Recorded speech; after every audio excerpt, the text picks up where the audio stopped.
Good afternoon, everyone. It is the bewitching hour of 1 p.m. and time to start our Tennessee Board of Regents committee meetings this afternoon.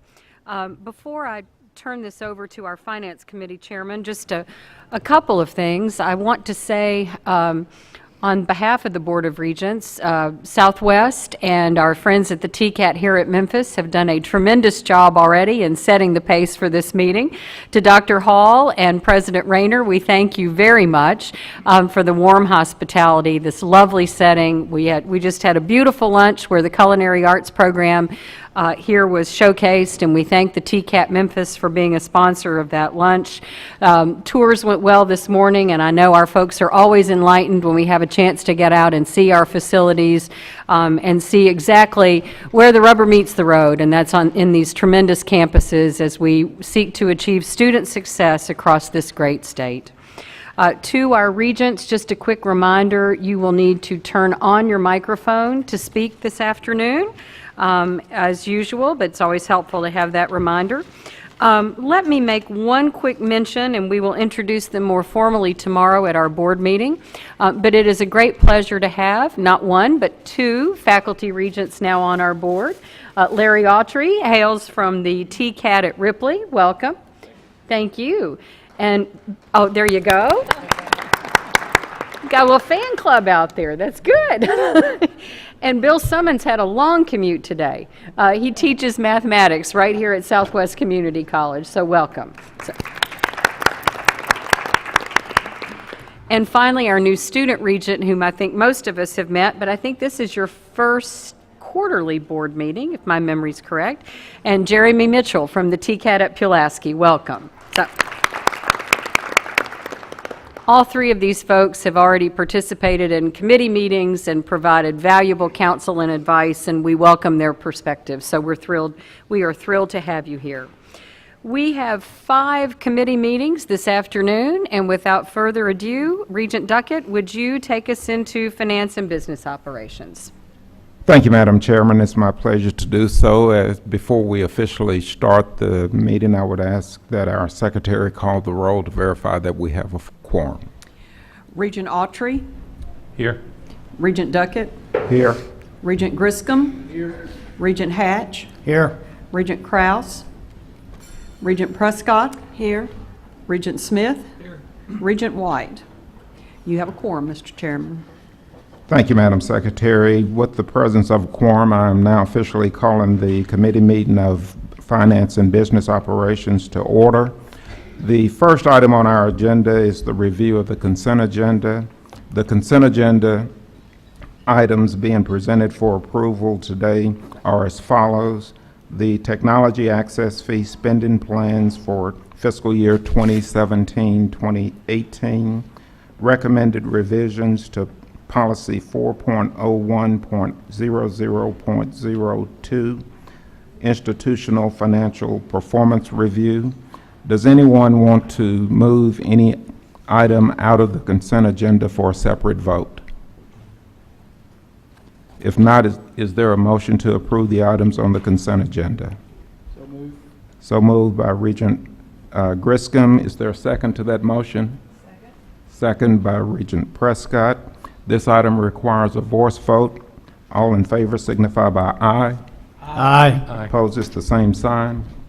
Thank you. The next item on the agenda is consideration of revenue neutral fee requests for 3 community colleges. I would like to call on Vice Chancellor Danny Gibbs at this time to present the request.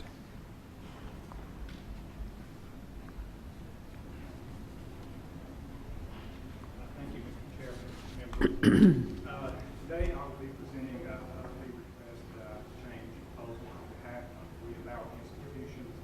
But to provide you a little bit of history, if you recall, in fiscal year 2014-15, the board gave permission for schools to eliminate the application fee and to increase the campus access fee by an amount sufficient to be revenue neutral to the institution. The belief was that at the time that the application fee presented a barrier to students applying and enrolling in our institutions, At that time, 8 community colleges opted to make the change.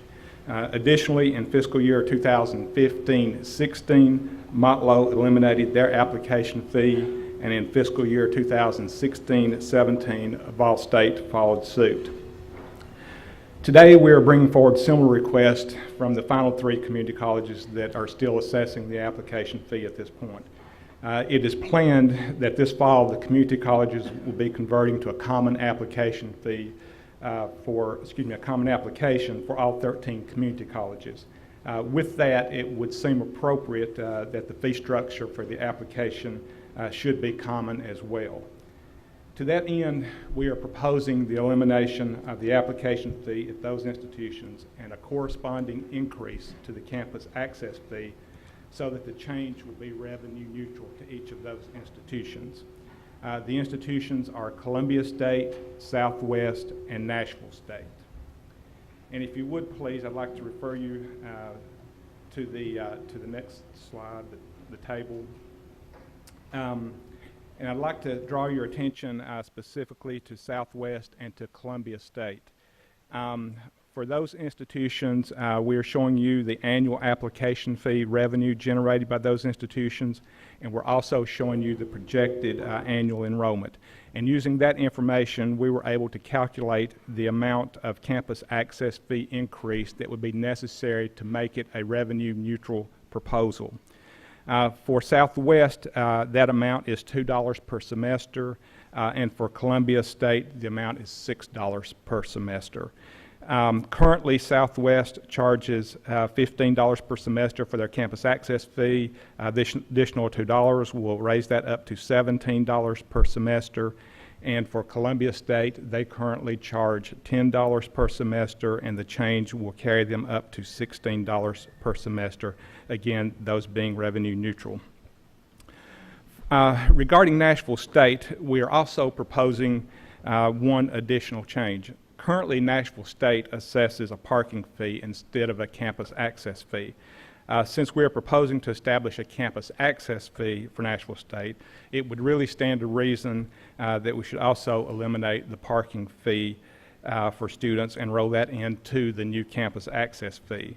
The proposal that we are presenting for Nashville State does just that. It eliminates both the application fee and the student parking fee and sets the proposed new campus access fee at a rate that sufficiently compensates for the lost application fee and parking fee revenue.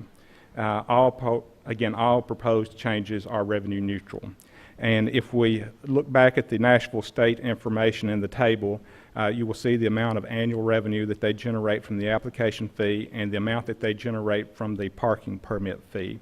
And again, their projected annual enrollment. And based on our calculations, it will take $15 per semester for this to be a revenue neutral change for Nashville State. So if these changes, if approved, will take effect with the implementation of the common application in the fall of 2017. The staff recommends approval of these changes, and Mr. Chairman, I believe this item requires a roll call vote. Excuse me, yes, that is correct. At this time, does any member of the committee have any questions for Vice Chancellor Gibbs?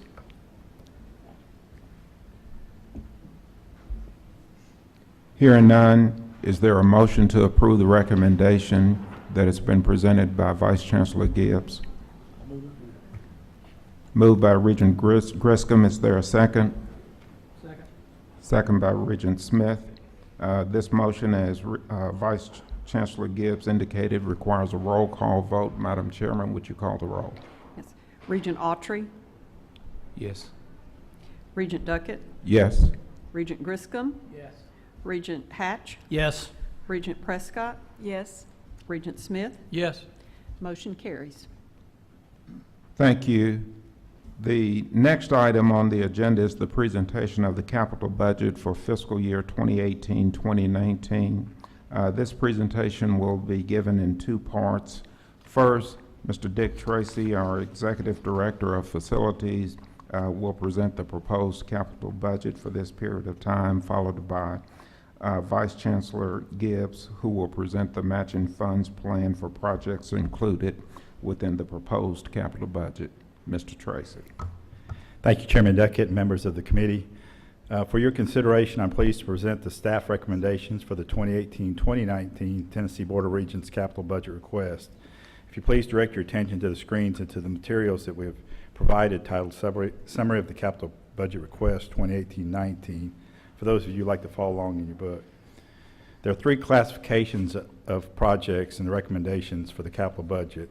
There are capital outlay projects, capital maintenance projects, project disclosures utilizing school bonds and other funding sources. These classifications are in accordance with the guidelines of THEC and the administration of the capital budget.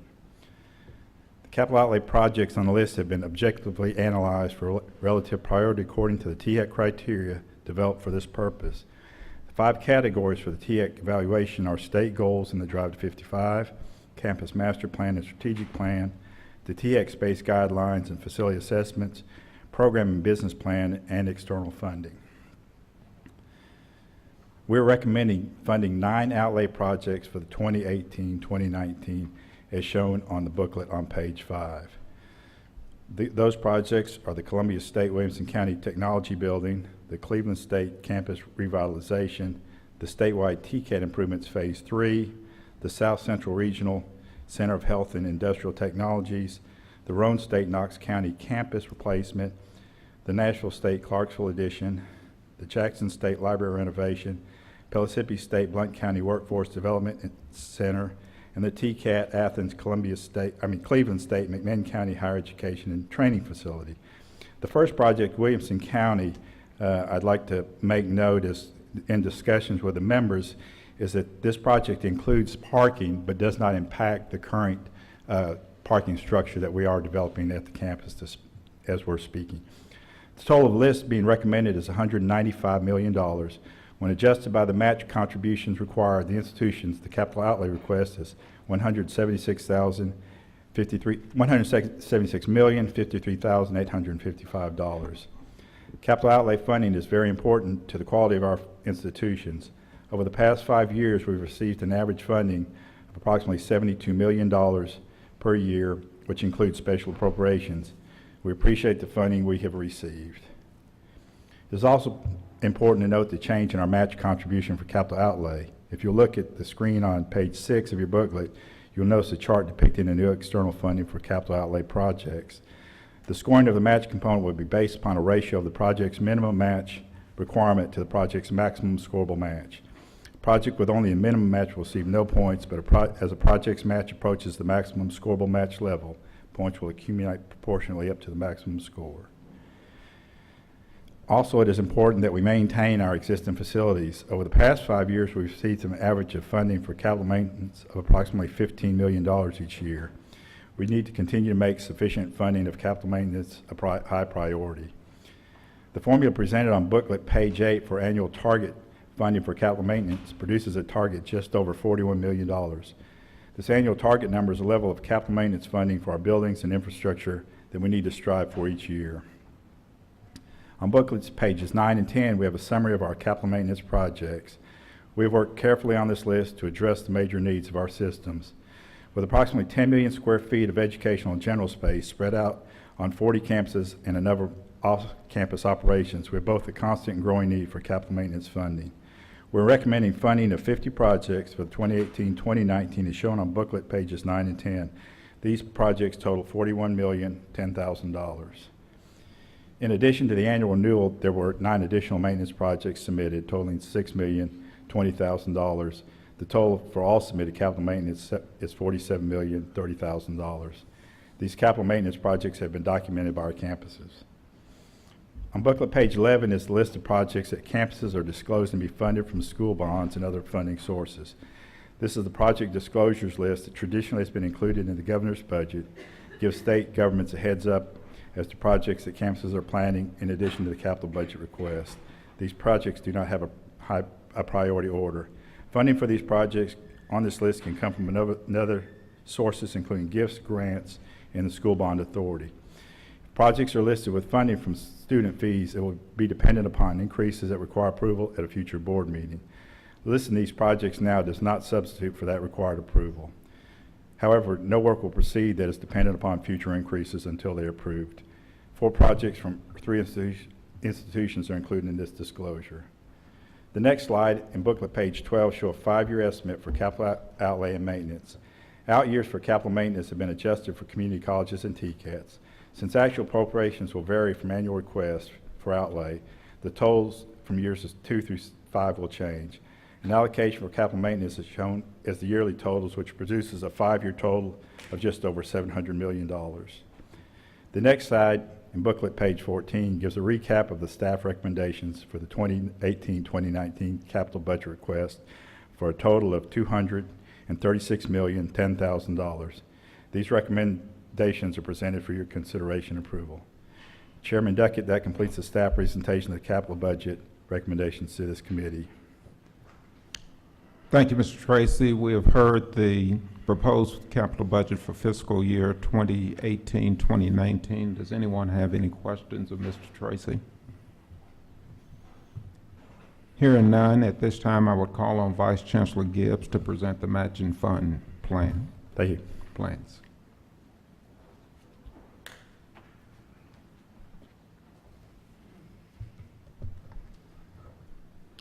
Mr. Chairman, the matching plans for the proposed capital outlay projects are presented before you. As was indicated by Mr. Dick Tracy, THEC's scoring rubric provides points for the level of match proposed. The minimum match required is 2%. The maximum points will be awarded for a 10% match level. No additional points are awarded for match in excess of 10%. Each individual institution determines the amount of match that they propose to contribute toward the project. The match can be both from private sources and institutional funds. We've reviewed the match information submitted by the schools, and in some cases we've reached out and had conversations with the campuses regarding their match plans. The institutions appear to have each have a plan in place, and in some cases substantial funds have already been raised. Therefore, the match plans appear appropriate at this time, and if a project is funded, we will continue to monitor the efforts required to raise the match. This report is for informational purposes only and does not require a vote. Mr. Chairman, this concludes my report on capital match. Thank you, Vice Chancellor Gibbs. We have heard the recommendations of facilities staff as presented by Mr. Dick Tracy. Absent further questions or discussion, I would entertain a motion regarding the system's recommended capital outlay and maintenance program for fiscal year 2018-2019. Moved by Regent Griscom. Is there a second? Second by Regent Prescott. Given that there is no further discussion, this item requires a roll call. Regent Autry, Yes. Regent Duckett, Yes. Regent Griscom, Yes. Regent Hatch, Yes. Regent Prescott, Yes. Regent Smith. Yes. Motion carries. Thank you. The final item on the agenda is a report regarding system budget requests that will be submitted to the Tennessee Higher Education Commission. We'll call again on Vice Chancellor Gibbs to give us that report. Mr. Chairman, first I would like to provide a brief overview of the process in place. If you'll recall, on an annual basis, board staff develops a list of system funding needs, and these are needs that are not recognized through the higher education funding formula. Items identified generally are for the benefit of the system as a whole and aligned with the state's strategic goals. Consideration of these items by the board is the first step in this process. Any items approved by the board today will be submitted to the Tennessee Higher Education Commission for its consideration. TBR items endorsed by the commission are then forwarded to the governor for his consideration in developing his fiscal year 2018-19 budget recommendation to the General Assembly. From there, of course, the legislature will then ultimately determine which items are funded. As you can see from the chart before you, the items being presented to you today total approximately $14.1 million. $7.1 million is recurring, and $7 million is non-recurring. The four items being presented for consideration are the relational advising model, regional innovation centers, mobile adaptive units, and safety and security enhancements. Each of these were described in the materials in your packet, so I'll just touch briefly on each one today. The first item for your consideration is the relational advising model. And again, this is a $7.6 million request, $7.1 million of that recurring, $500,000 non-recurring. And this funding is requested to implement the relational advising model at our institutions. As you're aware, student advising is a critical component of student access, retention, and success, and has gained greater prominence as a strategy to support Tennessee's completion agenda and the drive to 55. Success coaches complement the faculty and academic advisor role as they help students navigate aspects such as financial aid, registration, career exploration, and any other barriers that the student may face. Also, faculty, academic advisors, and the success coaches work together to intervene and assist students when the student is struggling academically. The goal of the program is to increase the first-year retention rates from 58% to 68%, and graduation rates from 26% to 31%, resulting in approximately 900 additional graduates annually. The proposed budget will fund approximately 100 new success coach positions at our institutions. Additionally, the budget will fund training and software costs as well as the statewide program coordinator. The next request is for funding for the regional innovation centers, and this is a $1.5 million non-recurring request. And this request is to establish 3 innovation and technology education networks in Tennessee with community colleges, technical colleges, forming the network core. Each regional network will serve as an association of area economic development agencies dedicated to keeping the region economically strong. With the Innovation Center serving as a Tennessee Reconnect engine, adult learners will engage in workforce training through apprenticeships and internships experiences created and delivered in partnership with the local business and industries in that area. Students will be able to advance from technical certificates to degree-level credentials without the loss of momentum. If funded, there would be 1 innovation center located in each of the 3 grand divisions of the state. And again, the estimated cost is $1.5 million. Our third item is mobile adaptive training units, and this is a $3 million non-recurring request. Funding is requested to purchase and equip 3 mobile training units. The units will enable quick responses to training needs for new and/or existing industries. The units will also fill gaps for quick classroom expansion in critical areas. The mobile adaptive training units will be more cost-effective than the traditional bricks and mortar for rapid response critical training facilities.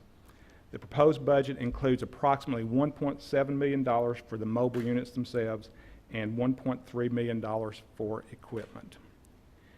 And the final item that we're proposing is for safety and security enhancements. And if you'll recall, in fiscal year 2017-18, we have received $2 million in funding for phase 1 of hardware and infrastructure replacements on our campuses. And this was for the locally governed institutions, community colleges, and technical colleges. The entire request was for $6 million, so this request is for phase 2 funding. Mr. Chairman, this concludes our report regarding the system office budget request, and I believe this item requires a roll call vote. That is correct. Does any member have any questions regarding the budget request that will be submitted to THEC? Hearing none, is there a motion to approve? So moved. Moved by Regent Prescott. Is there a second? Second. Second by Regent Smith. Madam Secretary, would you call the roll, please? Regent Autry, Yes. Regent Duckett, Yes. Regent Griscom, Yes. Regent Hatch, Yes. Regent Prescott? Yes. Regent Smith? Yes. Motion carries. Thank you. Let me add that a lot of work has gone into the activities that we have reviewed and approved today, and I want to personally thank the members of the board as well as the members of the staff for the diligent work that they have done to get us to where we are regarding the submission of the budget, approval of the budgets and submission of the request to THEC. This formally completes the agenda for today. Does any member have any items or issues that they would like to come before the committee? Hearing none, the committee is adjourned. Thank you. Thank you, Mr. Chairman. Well done. We will move on now to our Committee on Personnel and Compensation, and since we are all at the table today, Regent Smith, I will call on you to begin your meeting. Okay, thank you, Madam Chair. I'm calling the Committee on Personnel and Compensation of the Tennessee Board of Regents to order. If I could ask Mary Moody to call the roll. Regent Green? Regent Markham? Here. Regent Shockey? Regent Smith? Here. Regent Templeton? Regent Varlin? Regent White? You have a quorum. Thank you. Our first item is a recommendation to award tenure upon appointment, and I'd like to call on Vice Chancellor Treva Berryman to review that with us, please. Yes, thank you. The Committee on Personnel is asked to act on a recommendation for granting tenure upon appointment to eligible faculty members at the community colleges. Recommendations are made within the requirements of TBR policies on tenure and promotion, specifically TBR policy 5.020370. Community college presidents were solicited for submissions. One recommendation was received from Pellissippi State Community College with supporting materials. TBR staff review indicates that Pellissippi State has been consistent in their application of board and institutional personnel policies with this recommendation. The staff recommends approval that a tenure upon appointment be granted to Dr. Michael Wolf, Dean of Business and Computer Technology at Pellissippi State Community College.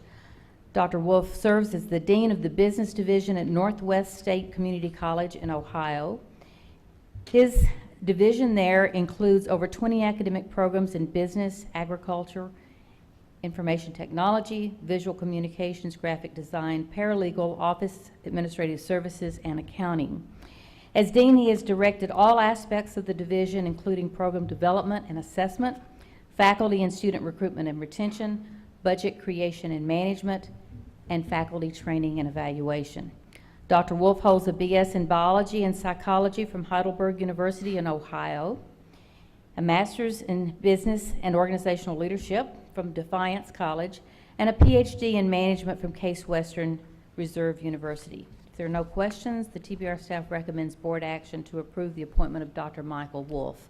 Okay, thank you, Dr. Berryman. Any questions or any discussion?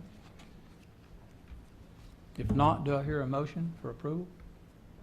So moved. Thank you. Regent Varlin, do I hear a second? Second. Who did that? Who? Thank you, Regent Mark. Having a motion and a second, this is a voice vote. Do I hear? All in favor, say aye. Aye. All opposed, like sign. Okay, motion carries. Thank you. Our second item involves institutional compensation proposals, and I'd like to call on Vice Chancellor Danny Gibbs, please. Thank you, Mr. Chairman. If you will recall, at the June board meeting, the board authorized a compensation strategy that included the creation of a 3% salary pool at our institutions. 1.7% of that pool was authorized to be used for cost of living adjustments, and those were to be effective July 1st, 2017. 1.3% could be used for an additional cost of living adjustment effective July 1st as well. And for the institutions that opted for that, no additional approval is required by the board. Also, the institutions could opt to make a payment toward the institution's compensation plan retroactive to July 1st. And for those institutions that have opted for that, additional board approval is required. All 27 TCATs and 9 out of 13 of our community colleges opted to pay the 1.3% as a cost of living adjustment. 4 of the community colleges indicated their preference to pay the 1.3% toward their institutional compensation plans. Since that time, Northeast has requested to forego paying the remaining 1.3%. So Jackson State, Roane State, and Vol State have each requested to pay the 1.3% toward their compensation plans. And also in June, the board authorized institutions with additional funding capacity to submit proposals to address additional compensation needs above and beyond the 3% initial pool. There were several strategies that were approved, and among them included the compensation plan, one-time payments, and additional COLA. Consistent with those guidelines adopted by the board, Nashville State and Roane State have requested to create additional supplemental salary pools to pay toward their compensation plans. And again, these payments will be retroactive to July 1st, 2017. Nashville State elected to create and pay an additional 2% pool toward their salary plan, and Roane State a 0.38% pool toward their plan. Additionally, Vol State has also opted to pay a $500 one-time payment to all employees, excluding grant-funded employees. And these payments would be made in October 2017. And all of these requests are consistent with the guidance adopted by the board at the June board meeting. The table before you now summarizes the requests that are before you for approval. Staff recommends approval of these requests, and Mr. Chairman, this concludes my report, and I believe this item requires a roll call vote. Yes. Thank you, Vice Chancellor. Do I hear a motion to approve as recommended? So moved. Do I? Thank you. Regent Green, I think, was that right? Yep. Do I hear a second? Second. Thank you, Regent Varlin. This does require a roll call vote, so if I could call on Mary Moody. Regent Green, Yes. Regent Markham, Yes. Regent Shockey, Regent Smith, Yes. Regent Varlin. Yes.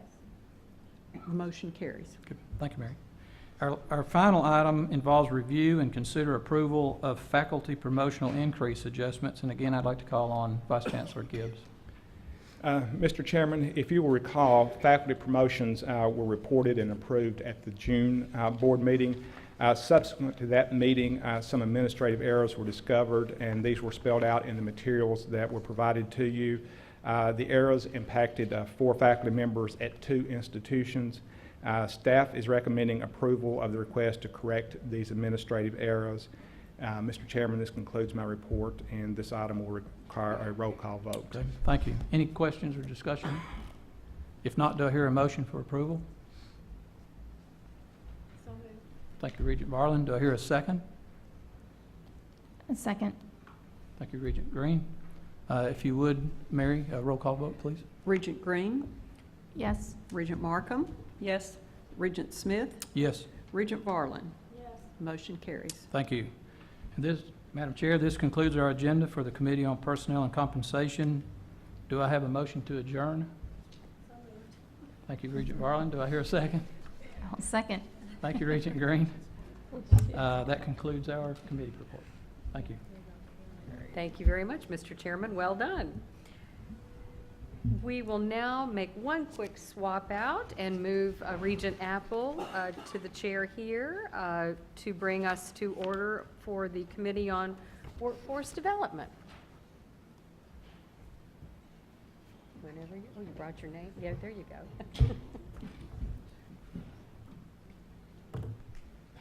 Thank you. I am now calling the Committee on Workforce Development to order. Mary Moody, will you please call the roll? Regent Apple, Here.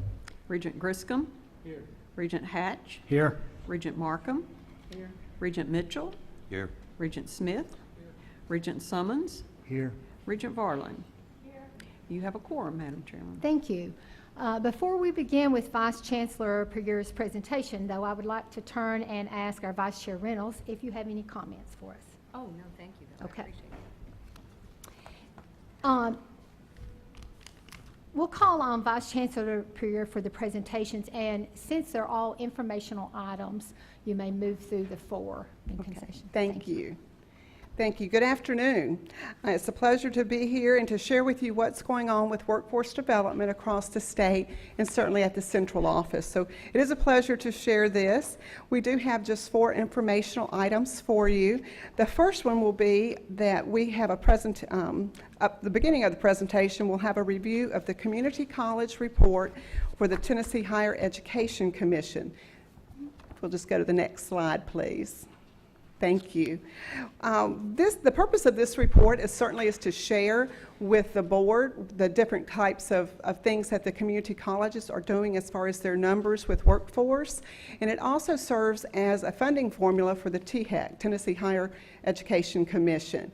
And so as you can see the numbers, you have over 56,000 students were served, almost 700,000 contact hours, and 3,500 number of classes were offered by the community colleges. And so this kind of gives you an idea. These numbers are still a little preliminary, and that they're about 90% completely finished as we go through. And you'll also notice that this report is only on community colleges. We are collaborating with TBR Research, THEC, and the colleges to develop a system form so that maybe next year when we come back, we'll have a good picture for you so you can see exactly what the system is doing as far as with workforce. And I think that would be I would like that, just simply because then we can set some metrics to see where we need to go, where we need to improve, where we're doing well, and that's one thing that we're working on to make sure that we can do those. I'd like to say thank you to Deanna Stacy and Jennifer Walkanowski because they have really rolled up their sleeves and jumped in this data, so I appreciate their help on this. As we move to the second agenda item, a big thank you to AT&T for their $81,000 contribution to the 27 technical colleges. Prior to my role that I'm in now, I was asked to work with AT&T, and I wrote a grant, and we got it. And so that was pretty exciting. So I would like to go on the record of saying, Ginger, I'm glad you're doing this from now on and not me. But we got lucky this first time out, so hey, I'm good. And I know the institutions are happy to receive their $3,000. They'll be buying some equipment, the network storage equipment, hard disk drives for the students. And this will aid students in doing things that, please don't ask me what this really means because I'm afraid I'm not going to know, but it's going to be doing a lot with cloud computing, system administration, network backup, data recovery, practice implementation of recovery plans, and other different things that are involving all that technology. And we're proud to have that because IT is a huge workforce need in our particular area. The equipment will be ordered this month by the campuses.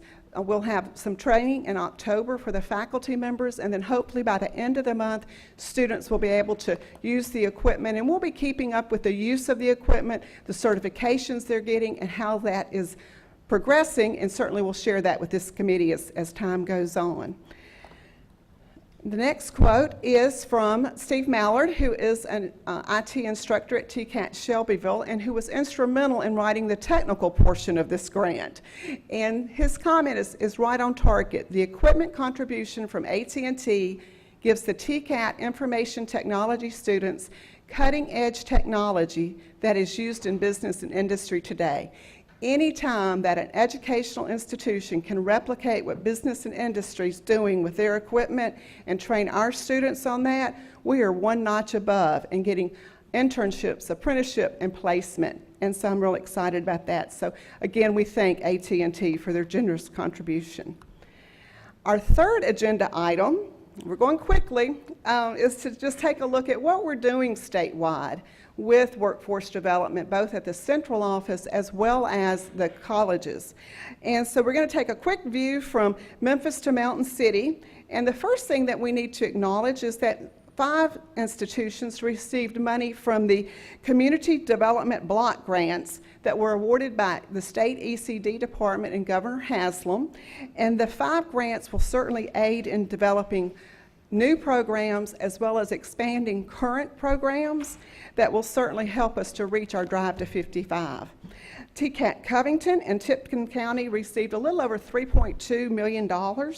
They are building a new state-of-the-art healthcare facility that will offer 2 new programs and expand their practical nursing program. And so that's great because there is a real void in that particular area, in that service area for healthcare professionals. TCAT Jacksboro received close to $85,000 to purchase welding equipment. They will use this equipment in Campbell County High School to develop a dual enrollment program. The reason why I'm excited about this is if you get students in that pipeline, especially in a technical need where their need is high, that we'll be able to fill that need faster because they'll complete some of their work at the high school and then on to the post-secondary institution. So we're excited about that. TCAT Livingston received $1.2 million to construct a new building to provide hands-on training in transportation, distribution, and logistics, addressing the increasing need in Overton County for these skill set. TCAT Ripley in Lauderdale County was awarded $380,000 to purchase new industrial electricity and mechatronic equipment, which is certainly a high need, certainly in the Lauderdale County area. And the last one is TCAT Shelbyville, and ground has been broken on TCAT Winchester, which will be a branch of the Shelbyville campus. It was partially funded by this money, $4.9 million, and it will certainly increase higher education opportunities in Franklin County. And so we thank the ECD folks and certainly the governor for this opportunity. These campuses will be able to take these funds and, again, try to reach that drive to 55 in areas that really have been hard to reach. You know this, that students really want to go to school right where they are, and sometimes just traveling 50 miles or 30 miles will be enough to make them want to change that decision. So we're excited about these new projects. Next slide. We're going to review the current statewide workforce initiatives. In this position in the board office with ECD, we're taking a lead role in working with ECD and labor and working on some big state projects that will eventually, we're working with the schools as well to kind of make sure that we're all in tandem together, working together, making a good system approach to workforce. A couple of things that we wanted to mention, of course, LG is going to be making washing machines in Clarksville. They broke ground, and they are expecting to create about 600 new jobs in that facility. We anticipate that TCAT Dixon Clarksville site, along with Nashville State Tech, will be working on the training programs and working with them to get their workforce in place. The next item is that TBR, the ECD office, is excited to be working with the state ECD office on an accelerator grant for apprenticeships, because as Regent Hatch and I heard in Washington, D.C., apprenticeship is quite a buzzword right now, no matter what it really is called and what it's doing. And so we're going to be helping to develop some best practices and hopefully be able to write for additional grants as well. Then you'll notice Project Asteroid, Project One World, and Project Javelin, which all seem a little strange, but these are all state projects that we're working on, and sometimes all we know is the name of the project. And sometimes we even know what type of training we're supposed to be working on. And so then we work with the institutions to make sure that we give the ECD folks and the potential companies what they need and the site selection. Jackson State, Southwest, and TCAT Memphis have been working very hard on Project Asteroid. Project One World is sort of really out there. We really don't know exactly what we're looking for. We just had to send in some information about the types of training that we have available at our institutions. And Project Javelin, Pellissippi is working with this group, and this is about manufacturing. So we've got a lot of the things coming down. I got off the phone with Ann Thompson today from ECD, having to give her a list of 10 companies that we work with. And I said, Ann, we work with hundreds of companies, but we are working on that as well. But we're certainly trying to continue our work with ECD on our certification program that we will be working with the campuses ECD as well. Now, the next slides, we're going to talk about a little, I think something that we sometimes miss is that we don't know what the campuses are doing along with our office. So I've put together a kind of a picture for each part of the state based on the information the campuses have sent and then what we knew from our office. And we're going to take a 180-second tour of the state. So buckle up, here we go. We're going to start in East Tennessee, and you can certainly see, the next slide, that we can see all the different companies that the 15 institutions are working with in some various forms. Couple of highlights: TCAT Knoxville has been working with a pilot for the Tennessee Department of Transportation, and this was a 15-month program with 16 courses. They just had their first graduation last week. Now, why do I think that's so important? I think that's important because, one, they're going to replicate it across the state. Two, one of the students that graduated made a statement, and he said, this certificate, I guess when President Murphy handed it to him, he said, means more to me than if I had gotten an engineering degree. No offense for the people who have engineering degrees. And he said, because it taught me that I can still learn. I can still learn things, and there's other things out there, and I can go back to college, which made a light bulb go off in my head that this is what we're going to have to do when we work with business and industry and really promote Reconnect so that they understand the connection, to make sure that their employees know the opportunities that are being given to them to help them go back to school, finish their degree, or start a degree. And again, trying to meet the drive to 55. This program is being offered by TCAT Jackson, Crossville, Nashville, and Morristown, so obviously they felt good about the pilot. And the next thing that is most exciting to me is next week, TDOT is meeting with Pellissippi and TCAT Knoxville to figure out how they can award college credit for the workforce certificate that they received at the TCAT program. And so if we can tie workforce in with the credentials from an institution, that's even better. That way that we've got a nice pipeline going. So we're excited about that. Cleveland State is also working on a mechatronics institute with various companies as well. So now we're going to move over to Middle Tennessee. Next slide, perfect. And you've got 13 higher education institutions there, so you have a little bit bigger print, and you can sort of see what everyone's doing. I would like to recognize a partnership with TCAT Livingston and Tennessee Tech and Fitzgerald Automotive Companies. They have entered into an agreement of a public-private partnership to support research, education, and training. The initiative will be an ideal blend of research and career training housed at the Fitzgerald Instructional Complex in White County. Industrial, I'm sorry, I messed the word up. The next item that I'd like to highlight from Middle Tennessee is Columbia State.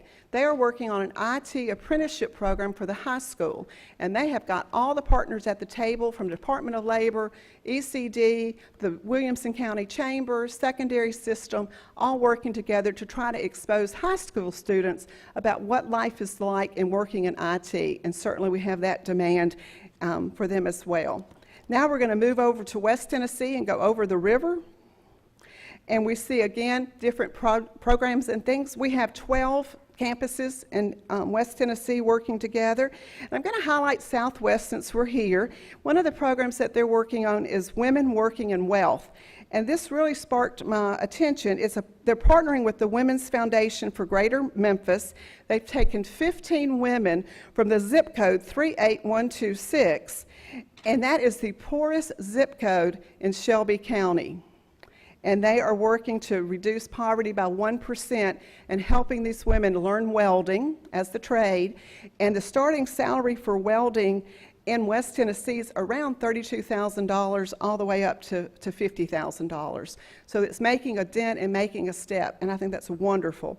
TCAT Memphis, since we're here as well, they are working with Blues City Brewery, working to establish an apprenticeship program there for skilled mechanics to provide autonomous maintenance to all the machines and operators. So I guess we go from welding to the brewery. I'm not sure how that happened, but anyway. But the last topic on the agenda is taking a look at the organizational chart. In June, I showed you a lot of empty boxes. Well, I have people in boxes now, so we're pretty excited. I'd like to introduce Nathan Garrett, and I don't know if Nathan's still here. Nathan, please stand up. I'll pick on Nathan since he's here. He has started on Monday, so he has had a fast week as the Assistant Vice Chancellor for the ECD Department at TBR. His new role, he'll be responsible for the development of the certificate program, including working very closely with the state ECD and the different regions of ECD as we try to move companies here to Tennessee and expand our companies. Previous to the move, he was the Assistant Director at Memphis. Deanna Stacy is not a new face to TBR. As you know, she's worked with the community colleges and also with Dr. Thompson. However, she is new to our department. She's serving as the Director of ECD Programs and Initiatives. In this role, she's going to manage a variety of things, two of which I've already mentioned, the THEC report and the community block grants, along with some other items as well. Over here to my right is Jennifer Wakanowski. She is the new Administrative Assistant 3, and I think she's made it to the board table in record time. She started just about 4 weeks ago. And her role is to keep us all together and make sure that our office is running effectively and efficiently. And she will be able to do that, plus many other talents as we have. As you all know, this is a new department, and things sometimes are changing as we go through, but it's an exciting time to have a new department that can concentrate on workforce development because it is critical to the state of Tennessee. Our department will not be a silo. We are collaborating certainly with the institutions. We're working with academic. Again, we feel strongly that workforce programs should move into the academic area, and we can work together on that. We'll be working a lot with the research department when we need to pull data to see how many IT graduates we have from TBR compared to what ECD is saying we're needing. We're working a lot with Dr. McCormick's office as far as marketing, grant writing, working with legislators.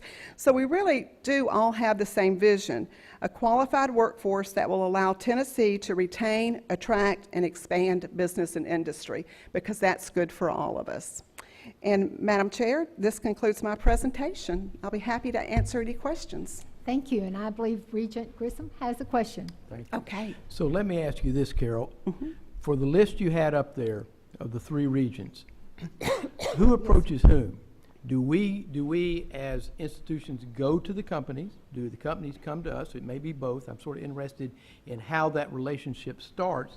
And then the second part is, what's the amount of time it takes for us once we start figuring out there's an opportunity to get it completed and up and going? Okay, I'll take your first question first, and that is, how do we approach them? That is a combination.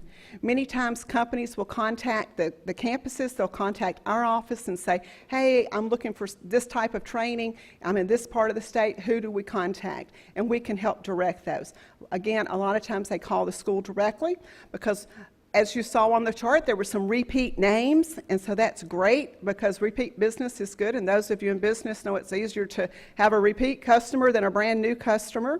And so it's a combination of both of those things. And then, of course, the state ECD and the Labor Department also helps us with that too.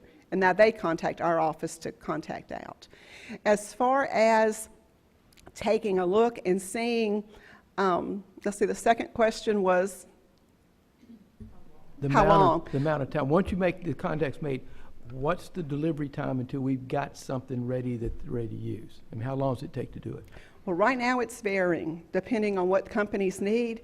It can be as short as, I can remember being at a TCAT and somebody calling and we had training there the next week if it was something that was already developed. Something that's taking from the ground where we have to talk to the company, develop the competencies, develop the curriculum, will take a little bit longer, and it will vary.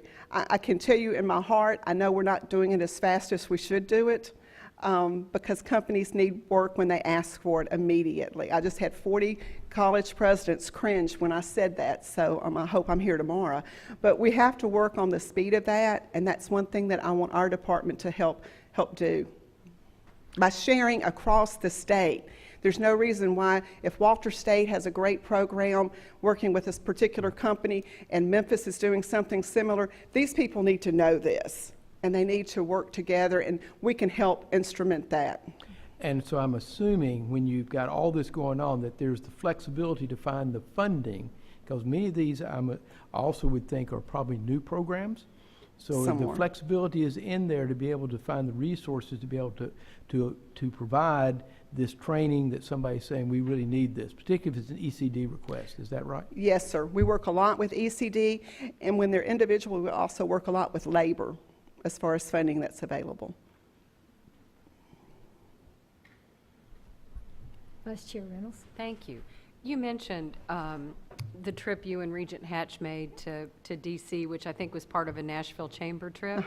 Could you fill the board in, both of you? Just, I'd love to know, kind of what you learned, what you heard, what are we doing well, what did you pick up from others that might be applicable to our system? Any insights, if you don't mind? Regent Hatch, I'll let you go first. Well, we talked a lot about connecting the dots. There's a lot going on in a lot of different organizations at the federal level, at the state level, at the local school level. So we did talk about connecting the dots, and do we all know what we all know? That's a big thing. And then we talked about the opportunity to have students work while they're in school. Washington likes to call that apprenticeship. I had a part-time job when I was in college that was really important to me, so it wasn't called apprenticeship. Some people call it internships, but whatever that is called, the graduation rate for kids that have a job in their career field while they're in school goes up to 92%. So we've got to figure out how to help do that.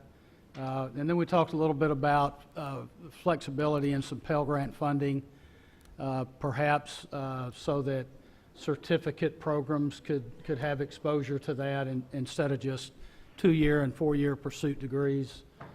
We met with 7 different congressional offices. We were only able to meet with one congresswoman. The rest of them were the folks that work for them, but it was pretty enlightening and a lot going on up there. I don't know about Carol, but I found out one of the reasons it takes so long to get stuff done. A lot going Well, on. it was interesting, Yeah. that part. This was a group that the Nashville Chamber asked us to participate in, and it was Business Leaders Unite. So we were called the Blue Group, which I thought was ironic. And so it was interesting just to hear what they were thinking we were doing and then what we were doing.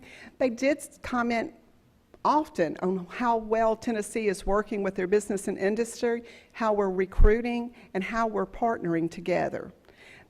We did hit them hard on the apprenticeship, the certifications, as well as the full funding for career and technical education.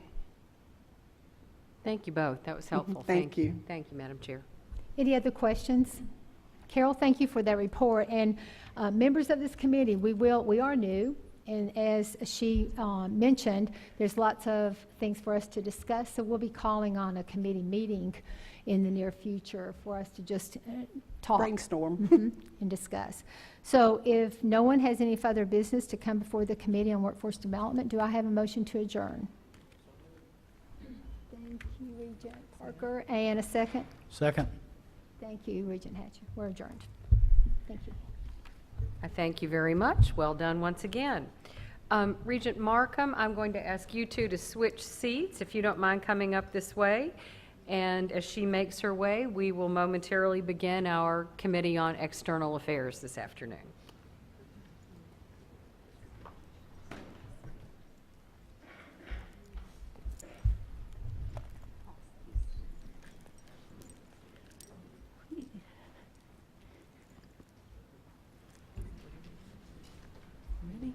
Very good. Thank you, Madam Vice Chair. Welcome to the External Affairs Committee. Thank everyone for being here today. I would like to ask Mary Moody to call the roll. Regent Apple, Here. Regent Green, Regent Griscom, Here. Regent Hatch, Here. Regent Kraus, Regent Markham, Here. Regent Summons, Here. Regent Varlin. You have a quorum. Thank you, Madam Secretary. Seeing that we have a quorum, I'll call this committee to order. We have 2 agenda items today, and because it's such a very healthy committee, we have 4 presenters. The first item, they've done a good job of just condensing it into 2 items. The first item is an update of the External Affairs Division initiatives. And the second item is an update of the system-wide branding and marketing campaign. At this time, I'd like to call on Vice Chancellor Kim McCormick to give the update of the External Affairs Division initiatives. Thank you, Kim. Madam Chair. At this time, before we begin, I would like to introduce Ms. Kristen Veloff to you all. Kristen is right in the front, if you'll stand. Kristen is our new Coordinator for Government Relations, and she comes with us, to us from DCS as a legislative liaison. A great deal of experience, and we are very fortunate to have her today. The External Affairs Division is pleased to announce that our team has been very busy since the last convening of the board. An extensive master action plan has been devised and developed with responsible parties named within the division, timelines for action and for completion. At this time, Dr. Den is going to bring that to you, Madam Chair, to share with your committee as you see fit. But right now, what we would like to do is spotlight a few of those actual activities that are listed. One highlight of the Master Project Action Plan includes the External Affairs Team's statewide learning tour. This tour is designed for two reasons. First, to be able to effectively aid our colleges in promotion, partnership, advancement, and advocacy. Our teams need to hear the voices of our campus leaders. Second, the visits allow the External Affairs team to bring back any questions and concerns for the Chancellor and senior staff as they relate to the respective divisions. The team will visit all 40 colleges by November 30th. These visits are already underway, and the campuses seem to be very pleased to be able to highlight their programs and student successes. The results will be compiled, and a report will be presented to this committee at the December meeting. If you see from the slide right now, the way we're trying to tackle that in such a very short time period is that our team has divided into groups, visiting 20 campuses apiece before November the 30th. And Rick Locker and I are joining as we can as well. They're really having wonderful visits to this point, and they've seen several of our campuses. To highlight other major initiatives underway, we are engaged in a complete redesign of the system website in a more audience-friendly manner. When I say audience, I mean students, veterans, adults, industry. We are in the process of building an external communications plan, and we'll be calling on several of you individually for your expertise in this area.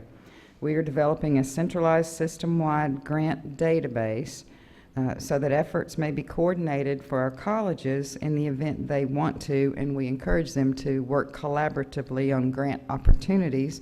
And we're also in the process of moving the operations of Sales Tennessee to the system-wide office.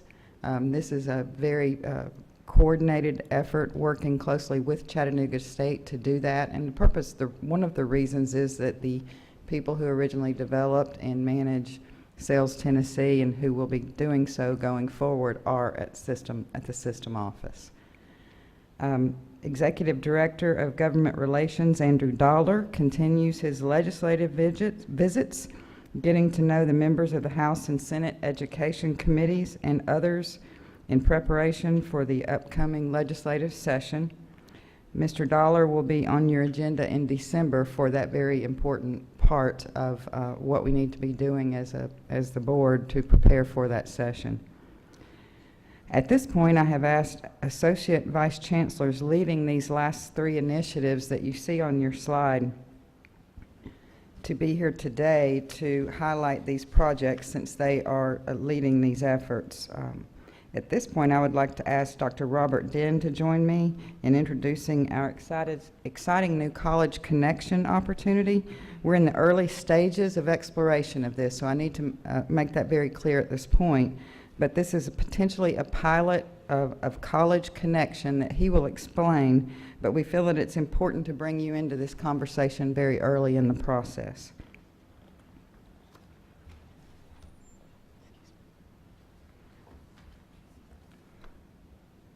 Good afternoon, Madam Chair, members of the committee. There were almost 60,000 students in the 2016 Tennessee Promise applicant pool. However, 38% of promise-eligible students did not enroll in any post-secondary institution, most of which are from low-income, first-generation, or underrepresented populations. So the challenge is, how do we keep students actively engaged and focused on the college horizon to maximize matriculation, progression, and completion? What if we could instantly transport high school students into the college universe, where they could see themselves as part of the campus culture, earn college credit, and learn how to navigate in a higher education environment, all within a highly structured, facilitative framework?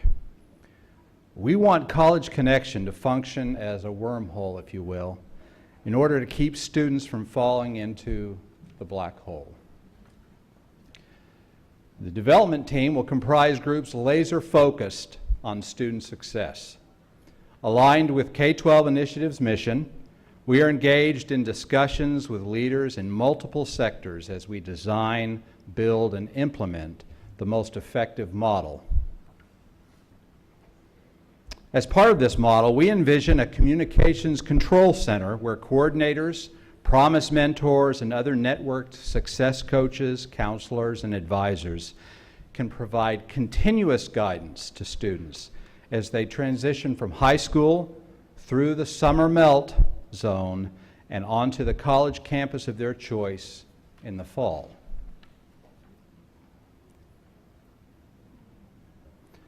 Next slide, please. Thank you.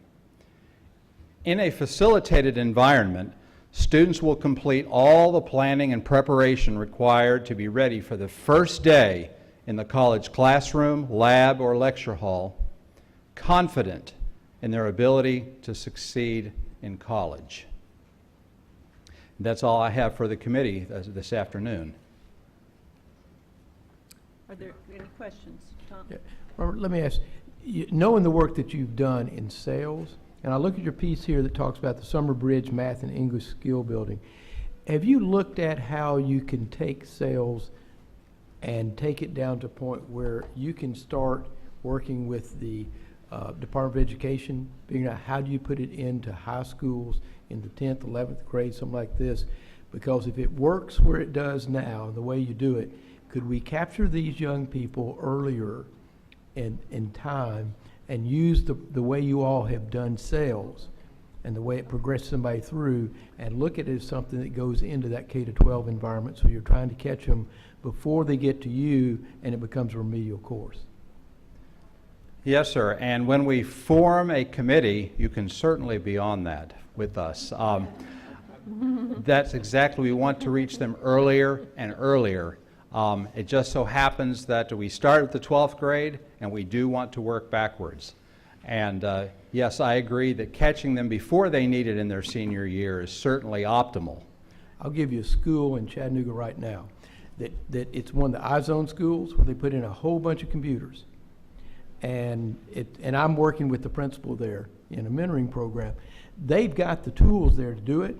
So what would you think if you went into an 8th grader and started there, because there already are the math problems, and you're starting building at that time rather than waiting, and I think capturing any time, but that's where I saw this and said, this program would work here. You've already got the technology is there. It's just somebody helping them figure out how to do it. I would certainly like to see the facilitated hybrid format, the model that we use for the sales project. It's content neutral. We can put any subject, any course with a qualified high school, certified high school faculty in the classroom, and research shows that is the best model to use. So we certainly want to investigate that. Thank you, Regent. Any other comments?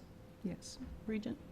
Thank you, Madam Chair. I know I'm not a member of this committee. However, I want to echo what Regent Griscom just said and put it in the context of the tour that I took this morning at TCAT institution, and the young lady who guided the tour, she's 30 years of age, non-traditional student, She says she finds it somewhat awkward when she's in class with a number of 19-year-olds. But the point I want to make is that she emphasized two things. Number one, she took a leap of faith in going to the TCAT. She had a decent job at FedEx, working in security with benefits, but she wanted to better her life. And what she indicated that resonated with me was the fact that she wished someone would have been at her high school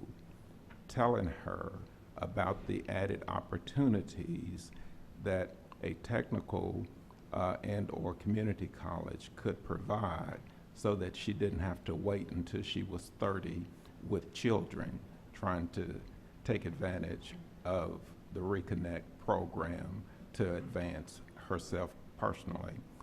So we've got to do something to push this awareness down into the high school ranks as well as middle school, because it's a tremendous opportunity. And she put it in the context of, you know, how do we help expand the economic opportunity for a lot of disenchanted and disenfranchised individuals here in the Memphis community. Yes, sir. We do want to build in a component that's going to be a unique and a very critical part of this this course, this College Connection coursework that is going to be part of this summer, this transition program, is to make sure that students are aware of the benefits, the differences between community college and technical colleges, the career exploration component of that, and the pathway that they need to take in order to get and reach that dream of theirs. Thank you very much. Very good. Other Any questions? Yes, Yolanda. Is there a way to intertwine the new success coaches with this portal? Because this is so online based, and you would hope students would have that pathway, but it would be great for them to be able to see a success coach saying, hey, you've got someone that's on the other side willing to help you through when you get here. Yes, and if you know me, you know I speak an analogy very often, and I see this as a relay, a baton. You know, when you pass the baton, the students have the supportive network in the high school with the guidance counselor and those folks, and then when they transition to this, we have Tennessee Promise Mentor. We're going to have some College Connections coordinators, and then the success coach at the college. So we want to make sure that the student has a smooth and seamless network of supportive people so they don't fall through the cracks. I agree. Thank you. Anyone else? Thank you very much. Thank you. Dr. McCormick? I'd like to follow up, if I may, with Dr. Den's comments to Regent Green, in that we also see this connecting to those students who are currently in sales courses, because some preliminary data we have on the sales students is that they have both common across the board. They have both grit and they have perseverance and persistence, I should say. They make it through programs, and something is happening in those sales courses, in those classrooms, with that relationship between the high school teacher and the field coordinator, the sales college field coordinator. There is a, and I can't wait to study this more, but there's a connection being made. And if we can capitalize on that connection and keep forward with this process that Dr. Den is talking about, and through with the mentors and the success coaches, we may be hitting on something. So thank you. At this time, I would like to introduce Mrs. Ginger Hauser, who is our Associate Vice Chancellor for Institutional Advancement. Good afternoon. Have to put on my reading glasses now. Closer I get to 50, the more I need these things to be able to see, sadly. Well, Madam Chair, members of the committee, yeah, I know you're nodding too. You have to do it, right?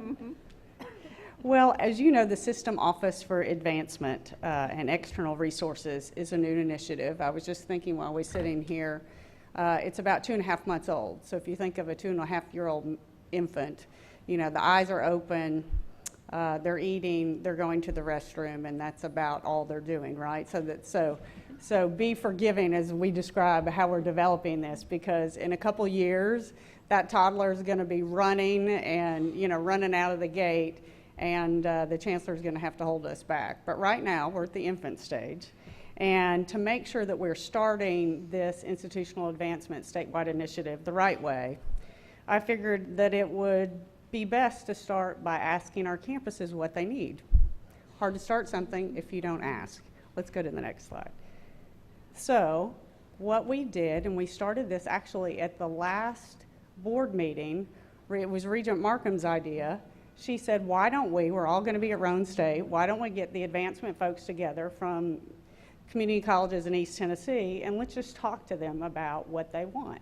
What do they want a System Office of Advancement and Resource Development to provide? So we started that initiative pretty quickly, pulled all the advancement folks and one college president together from East Tennessee, and a couple from West Tennessee joined us for that just happened to be at Roane State, and began a great conversation around what is it that you want us to do.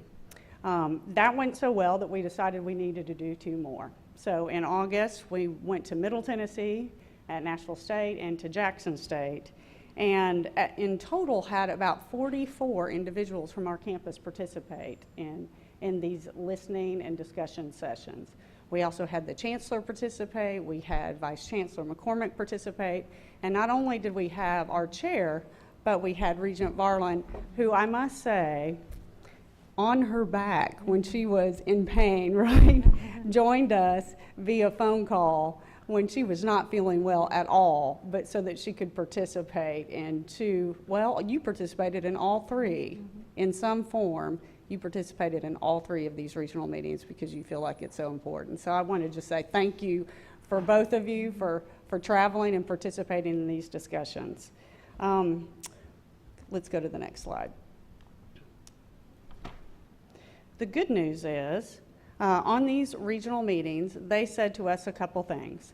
One, they wanted us to have a statewide office, and that they had some ideas for us to help them on fundraising, and that they needed training of various kinds for presidents, both community college and TCAP presidents, and for fundraising community college staff. So that was loud and clear. So to dig a little step further, let's go to the next slide. We sent out a survey, and almost all the campuses responded to that survey and said, okay, you said you wanted training, let's go a little deeper so that we can get you the training that you need. And these top dark blue highlighted training areas are the areas that basically scored the highest in the survey. I will put the one note that you see at the bottom in the right-hand corner is that in our conversations with TCAP presidents, they said, this is all great, establishing an alumni network, corporate giving, how do you do a capital campaign and major gifts, how do you find the right prospects, but we also need to walk before we run, because this is just a little sliver of the TCAP president's job. And they said, we also need a 101 training. What is fundraising? What is resource development? And what we've learned, and I just learned last week on TCAP Nashville's campus, is our TCAP presidents are doing fundraising. They just don't know many times that they're doing it. When they get a donation of a piece of equipment, or that they get a match for Skills USA for a conference coming up, or they're doing fundraising, they're just doing it on the fly without any support from the system office, and that's what we hope to be able to do. Let's go to the next slide. They also said, in addition to fundraising training, to my surprise, the development directors were saying we need training in grants. We're now feeling the need to do more grant development than we ever have before, and these areas are the areas that they said they need grant training. And Wendy Thompson and I have been in conversations because she also, with some of her grants that she manages, will provide grant training. So we are collaborating, and you'll hear more about that, but it's our intention to work together to provide some of our campuses grant training in the future. Next slide. So if I'm going to do statewide fundraising, what should I fundraise for? Seemed like that was a pretty good campus question to ask. so that we can begin to delineate what are their needs versus institutional specific needs. And there were 3 areas, and actually 2 of them have come up already today. So the highest ranking area where they wanted statewide support and fundraising is an equipment fund. And I think Carol's presentation on the AT&T gift for equipment is a really good example of this is a need that they have across the system, and it's something that I will make a priority. We'll be in conversations of how do we move forward in that. Program startup funds. If I had $1, probably from every TCAP president that I heard, we need program startup funds when an industry comes and says we need training. I think Regent Griscom, you asked a question about that. How do we pay for that, right? Well, our campuses are asking the same thing. So sometimes we get labor money and ECD money, and sometimes the company comes along and does it. But sometimes there aren't funds that help us start that up, and it takes a couple years before you have students enrolled enough to be able for it to pay for itself. How do you make it in the meantime? That showed up as a need, a statewide need, and that's something I will be working on as well. And then capital project fundraising. Dick showed you our capital projects list. Although the match has been reduced, there is still a match required. So I think looking in the future, how do we begin to look for external resources for that match? I think that'll be something that is high on my list as well. So what are the next steps? Now that I know what the campuses need, we're going to pull them all together for the first statewide meeting. So we haven't done this, to my knowledge, before. So on October 23rd, I think I've got about 30 folks so far RSVP'd to come. I think both of you regents are coming, right? Is that right? Which I'm delighted. We are going to do a whole statewide day, and this is TCAP presidents and community college development advancement folks, and we're going to be bringing in outside trainers to discuss some of the topics they identified in the survey that they need. They also ask, we want some time just to be with our colleagues, that there hasn't been any opportunity for them to say, how do you do this? I'm having trouble with why. How do you fix that problem? We are going to build that in. We are also going to talk about how the new revised limited shared services initiative is or is not going to affect the back-end support for our campus foundations and the statewide foundation. So that is, I think, my presentation today. I think that's all I got, right, Carol? Yes. So if there are any questions, I'm happy to take it. If not, I will return. Any comments? Just one quick comment. Yes, back ma'am. to, because the top 3 priorities I get, but if you look at creating an emergency fund for students or a fund for books and supplies, et cetera, in truth, those 2 are not very far apart, right, in terms of our student needs.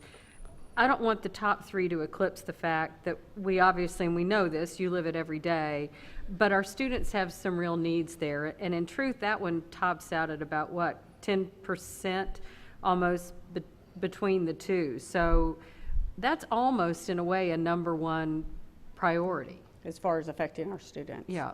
Well, and Madam Chair, I'll just say, in my new role, I have the opportunity to review some of our scholarship applications that are done through the statewide TCAP Foundation, and got a chance to read 94 applications from our TCATs, and they are emergency fund stories.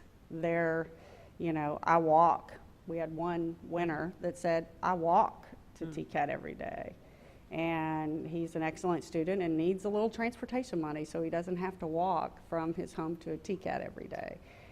Others said, I need a little money for books, or I've got to pass my certification test and it's coming up the next trimester and it costs this much money. So thank you for reminding me of that. Yes, it is a need. It continues to be a need. And our community college advancement folks, part of what we discussed in our listening sessions is that there is a misperception now that we're fortunate enough to have the Promise and the Reconnect, that there is not a need to help students any longer, because the perception is, it's all paid for, it's all good. But that doesn't mean the books or the equipment that you might need for your program or the cost for a certification test is covered, because at this point it's not. And so for the low-income students we serve, oftentimes need a little help in those areas. So thank you for reminding me and bringing that up. Thank you. Yes, ma'am.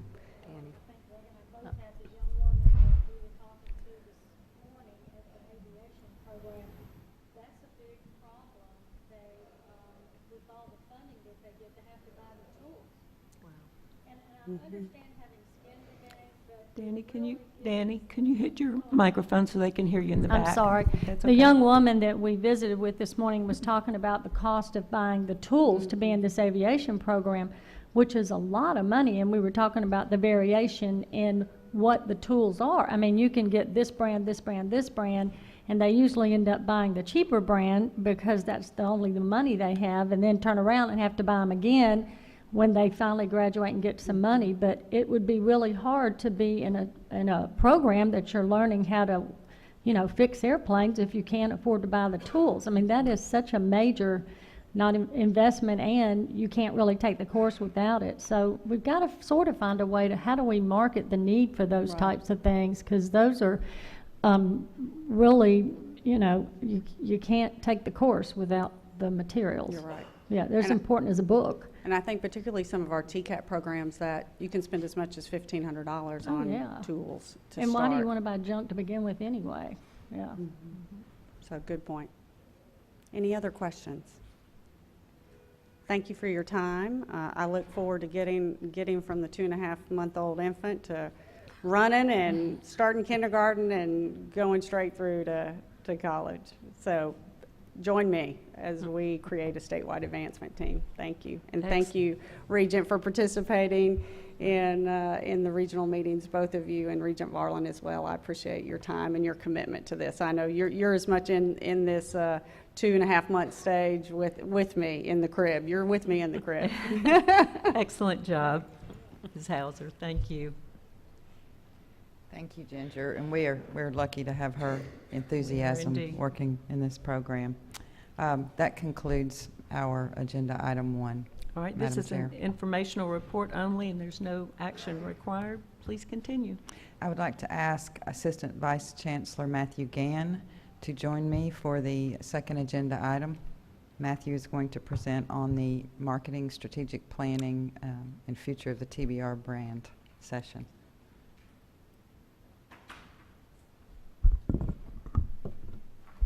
I have to bend over for this mic. Well, good afternoon, Madam Chair. I wanted to just take a few minutes today to update you on a process that we're about to start as far as strategic planning for the Marketing and Digital Strategy Department, and a few updates on the branding initiatives that we're going to present to you. So first, we are in the early stages of drafting our 5-year marketing strategic plan. The original directive of the community college marketing program wasn't necessarily to increase enrollment. It was actually to change perceptions of community colleges and the quality of education that you can get in the community colleges. With the Focus Act and the reorganization of the system office, we think that's still a part of what we do with system-wide marketing, but it's actually increased so much. We've taken on Tennessee eCampus marketing. We've taken on the Tennessee College of Applied Technology marketing. We're responsible for quite a few web initiatives.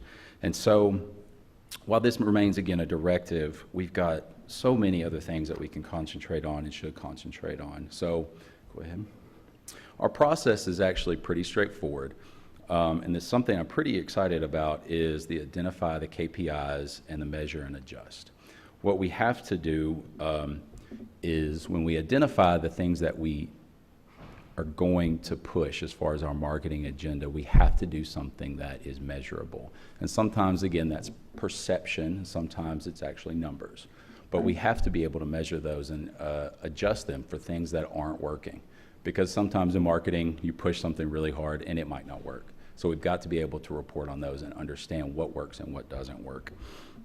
And so we're going to be talking, when we identify these, with presidents, marketing representatives. We're going to meet with admissions counselors. We're going to meet with students, high school counselors, community and industry leaders for input and identifying the gaps in our system as far as marketing. You can go ahead. And so part of our marketing plan is going to be tightly targeted, data-driven strategies that are disruptive.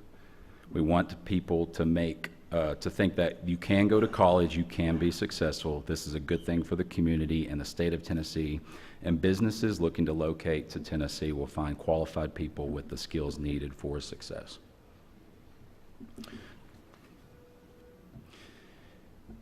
And our end game is centralized around the theme of we are the assumed starting point for every high school graduate or anyone wishing to better themselves or their situations in life. And I'm just going to read this bottom thing. And by doing so, we can be positioned to be nationally recognized as the best community and technical college system in the country, which I think we are. And I'm going to give a quick example of something that we ran, and that is measured from this spring. We did something called a geofenced campaign to our Tennessee Promise students. And this is not in the slide. So we ran 9 million ads on mobile devices. Each one of those ads, again, geofenced to the campuses.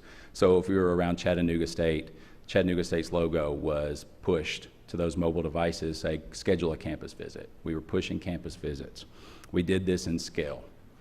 So during that 9 million ad views, which is kind of nudging the campus, or the students looking at that, yes, schedule a campus visit, schedule a campus visit.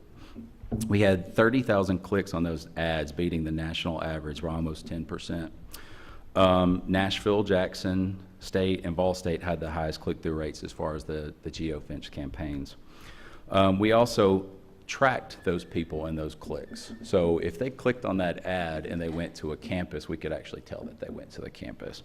So 14,500 of those who saw an ad physically visited the campus. Roane State had 1,900 visitors based on those clicks. Cleveland State had 1,600, and Pellissippi and Southwest were kind of tied with roughly 1,500 people, which is really cool. It's kind of creepy, I get it, that we track people like that, but it's also really impressive, and it's kind of an example of the measurement that we need and that how we can show scaled, valuable return on investment for the money that we spend on a centralized marketing campaign. Okay. Go ahead. The next part of this is kind of the branding of TBR and who are we? And who are we to the public? Does anybody maybe want to guess of like public perception? What is the Tennessee Board of Regents? Anybody? Has anybody heard of the Tennessee Board of Regents maybe before serving on the board? Okay. We're going to go ahead. We know we are a board. We're a community and industry. We're students, faculty, staff, and the system office. But do we acknowledge enough that we are a system of 118,000 students at 40 institutions, granting over 21,000 degrees, certificates, and diplomas every year? And the key word of that is a system. And so going forward, we're looking at this framework, and it is we are a system of institutions with a governing board and not necessarily vice versa. Okay. So in the past, we were referred to as the Tennessee Board of Regents. Now, in the past year or so, we've been pushing TBR, the College System of Tennessee. And I'm going to propose to the board and this committee that in 2018 spring and onward, we are referred to as the College System of Tennessee, and we will be governed by the Tennessee Board of Regents. So over the next few months, we'd like to start drafting revised branding, including style guides, the policy that I will be bringing to you in December, and campus guidance. And our plan is to incorporate this transition, given board approval, into a marketing strategic plan and start the transition in spring 2018. So at this point, I'd like to get your feedback. All right. Members, what say you? How do you like the College System of Tennessee? Yes, we'll start with Regent Grissom. Yeah.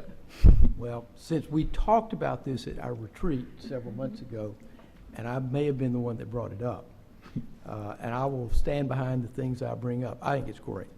We had this conversation. I think being able to tell people in this state, and we separate ourselves out from four-year schools now, that there is a college system in Tennessee, and it's made up by the people in this room. And because my concern is if we stay with TBR, It's what we used to be, and we're very different now. And I think identifying who we are, I think it also puts our institutions, particularly the technical colleges, in a better position to compete against the privates and the for-profits. So they understand that you go to a TCAT, you're going to a college. And we're saying it right now, that there is a college system in this state. And so I want you to know, I brought it up and I have not changed my mind, and willing to stand up and say I think it's correct.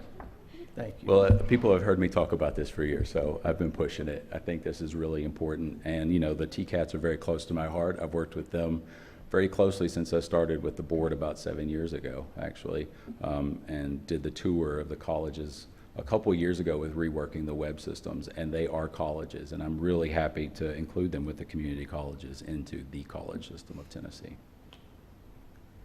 Any other comments? Yes. Regent Prescott. Thank you, Madam Chairman. I'd just like to say that I like that very much, because to say we're TBR, I mean, we're so much more than a board. We are a system. It puts the emphasis on the college system, but it's really more descriptive of what we are. And we're regents, we serve on that board, but I think this is, I think it will be a way to distinguish ourselves. And in researching this, I really do think you don't have to have a paragraph after it to tell you exactly what it is.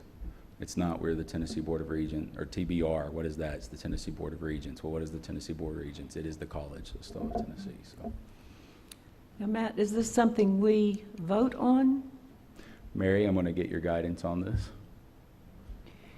Well, this will be the equivalent of having a DBA. We will still legally be the Tennessee Board of Regents system, because that's statutory, and it is not something that we can change because it's intertwined, as we've discussed before, with school bond issues. Okay. But you can, for marketing purposes, call yourself whatever you want to, but it would be something I think the board should authorize, to make it official. Something okay.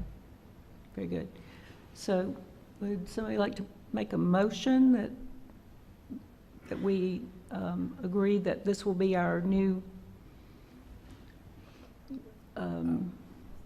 is it a bat?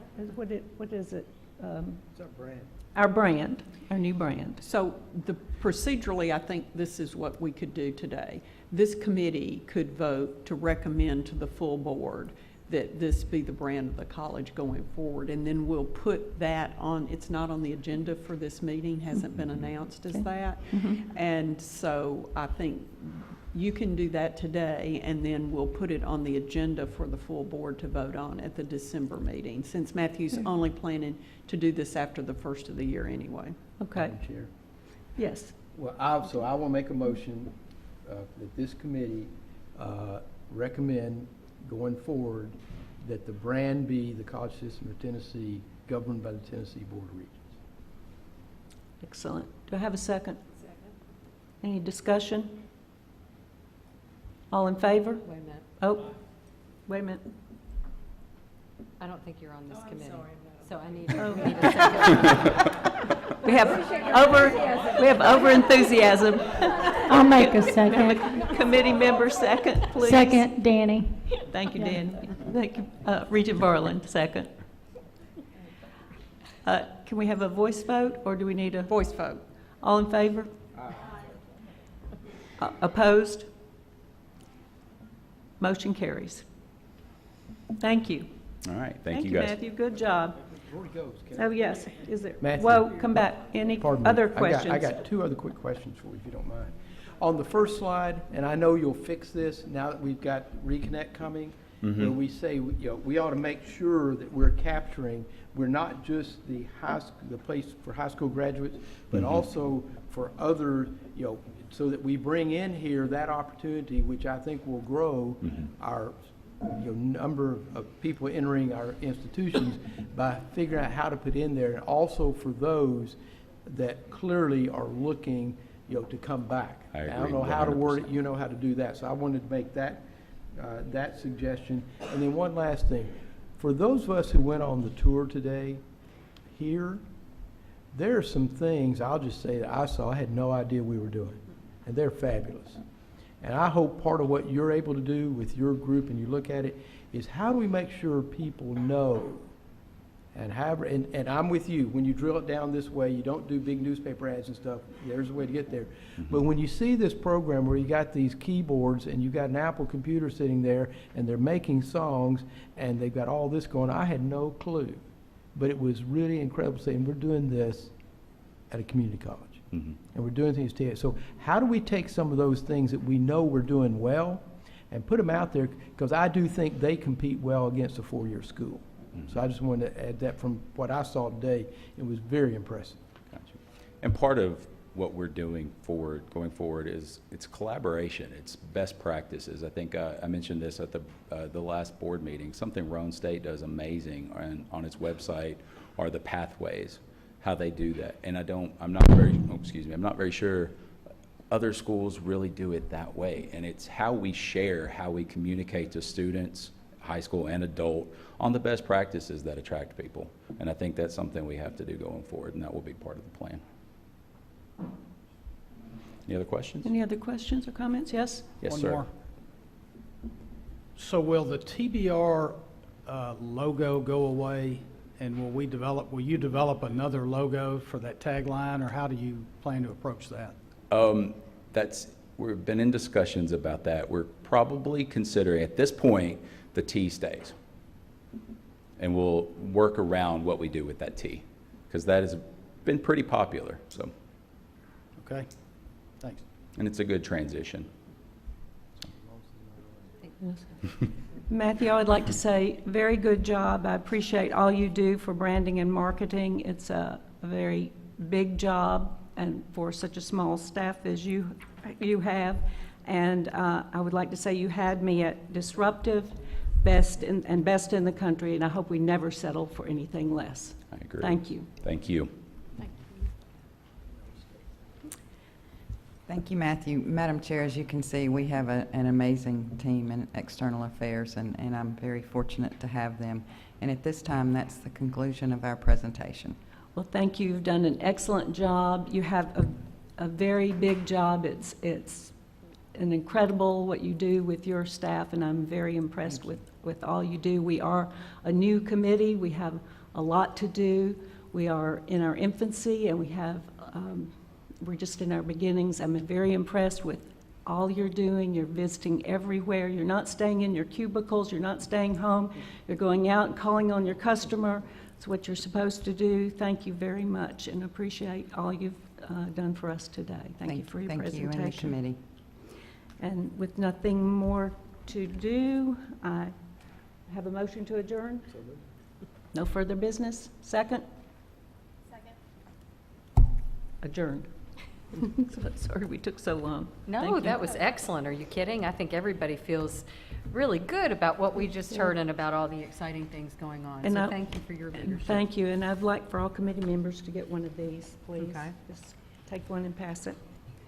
Folks, we have one remaining committee meeting, but we need to do a quick housekeeping matter before we begin academic policies. It is 2:43. We will take a quick break. Let's everybody, do not go far. We will resume at 2:50, so very quick break. Thank you all.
Could return to their seats, please.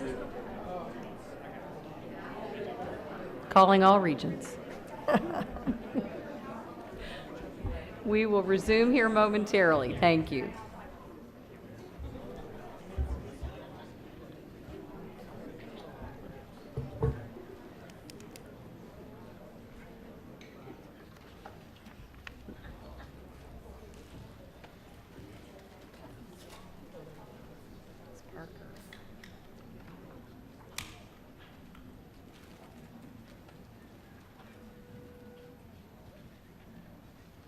Thank you all very much. I believe we are ready for our next presenters, and I will call on Regent Prescott, who chairs the Committee on Academic Policies and Programs and Student Life. Thank you very much. So as we convene the Committee for Academic Policies and Programs and Student Life, I'm looking for Ms. Moody to call the roll.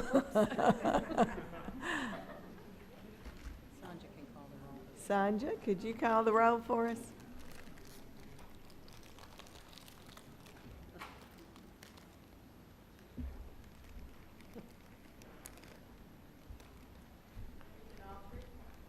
Here.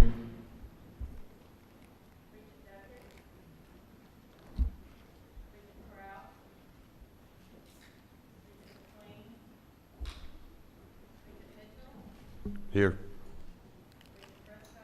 Here.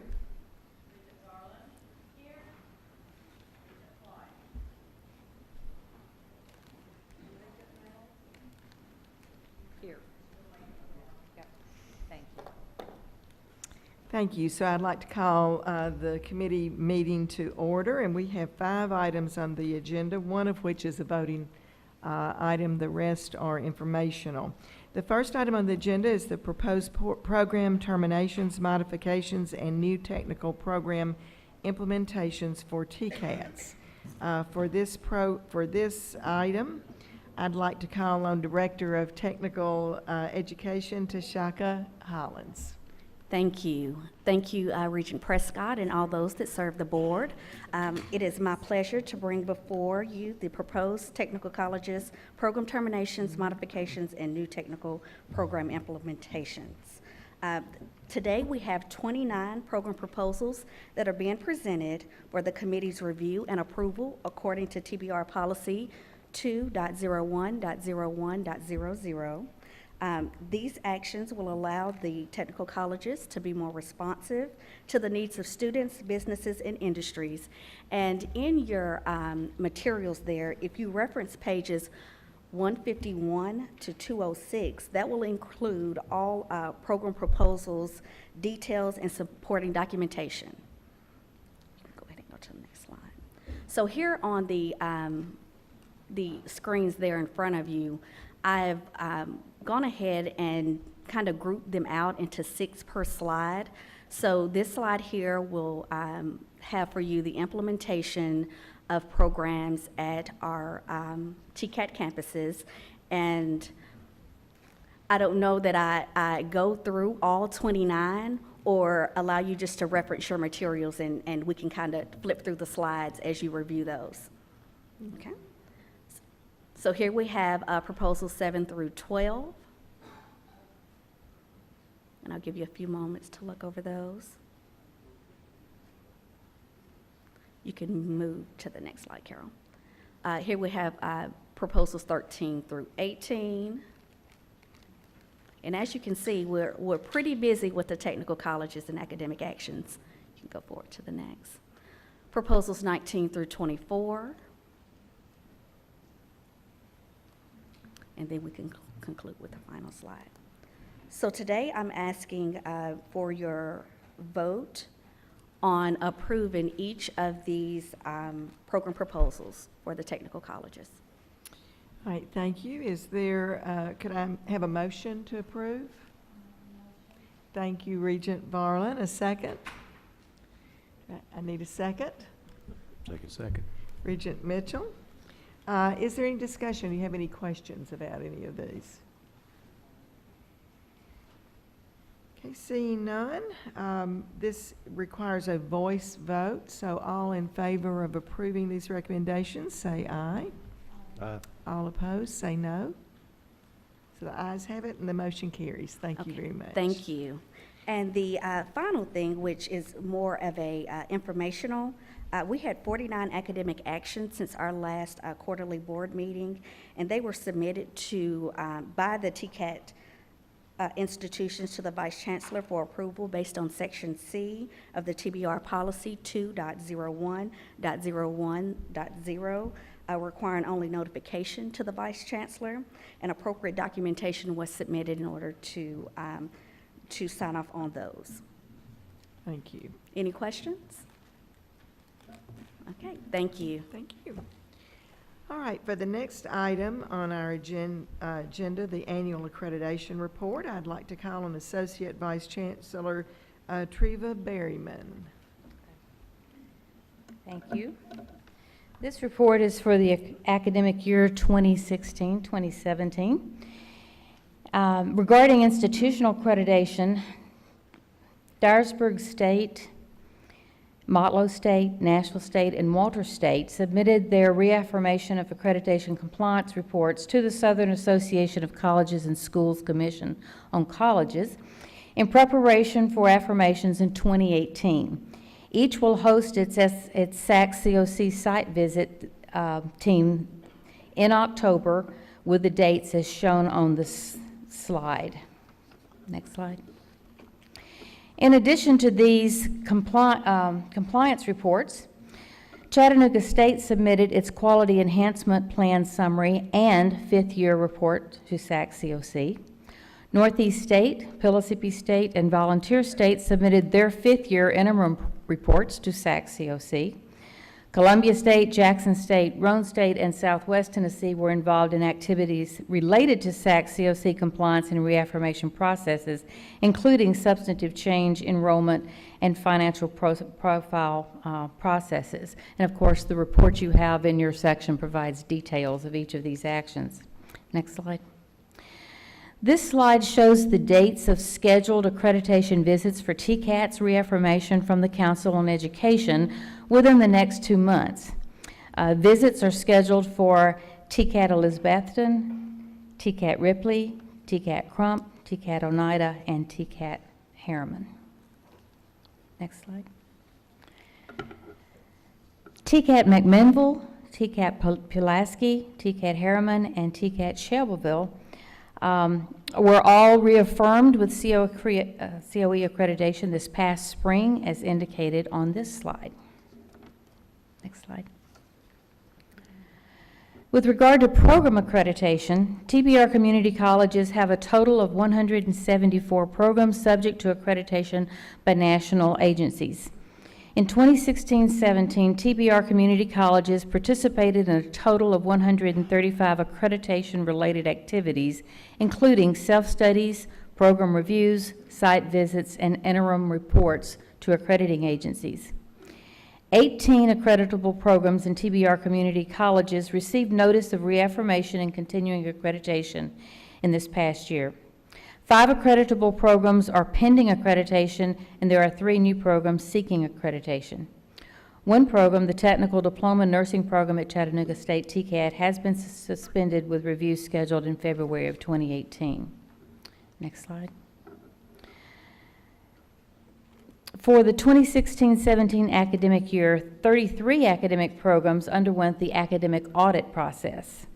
In the spring of 2017, each of these programs completed an academic audit self-study written report and hosted an academic auditor team. The academic auditor team provided an on-site review and subsequently issued a written report including commendations, affirmations, and recommendations for improvement. The TBR community colleges had 13 programs undergo either a program review process or a system-wide curriculum review process this past year.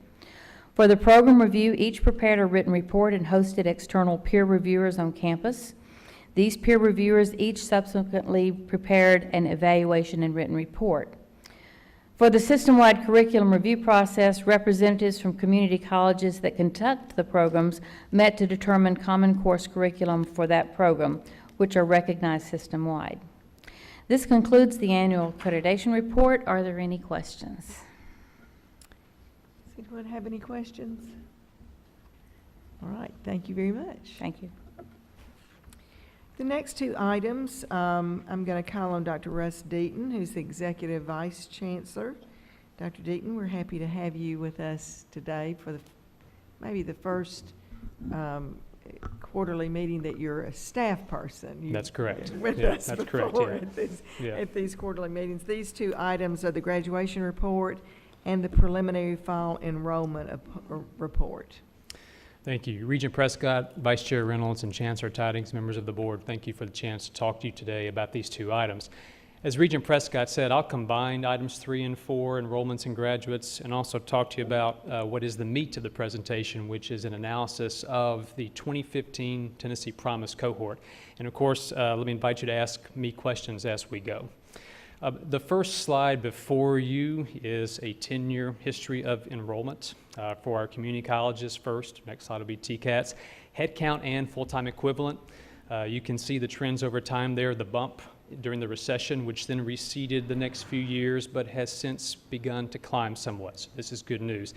This tends to be counter-cyclical with the economy, and with the way Tennessee's economy is humming right now, to have an enrollment increase is a very positive thing. So we're excited to see that in the office here. FTE and headcount both up across the community college sector. For the TCATS, a similar trend, up about a little over 1,000 students from 15-16 to 16-17. Again, you look at the history, you see some of that receding as the economy got better, and we're now back on an upward trajectory. All of this data, this is based on census state enrollments, which we are just looking at a few days ago. We get final enrollments as the term goes on, and eventually when the term ends, we'll have the official counts. But so far, though, so good. Good news so far.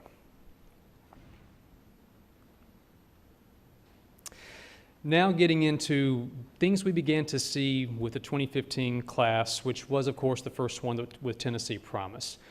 Some top-line information here, and you'll often see in the following slides us comparing the data back to the 2014 cohort to look at what changed across the state. The first thing that changed, and you can see that in the very first number, is the overall head count of our freshmen rose almost 4,600 students. That is an extraordinary increase, and you'll see this as well when you look at population data about the college going rate, what portion of Tennessee's high school seniors went to college. Historically, that's in the 57-58% range. Fall 2015, that jumped to 62%.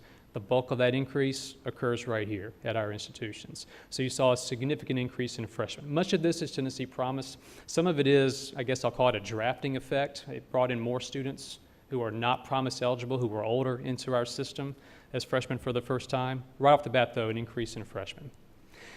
The demographics changed quite a bit, and there'll be some data later on that fleshes this out, but way more students are going full-time than were previously, 77% to 88%. That's a good thing. That increases degree production and retention. Percent women's about the same. You see the portion on lottery, portion on the average ACT score, GPA. At the macro level, not a whole lot of difference there. Now, there are some subtleties we'll get into in the coming slides here that break this down.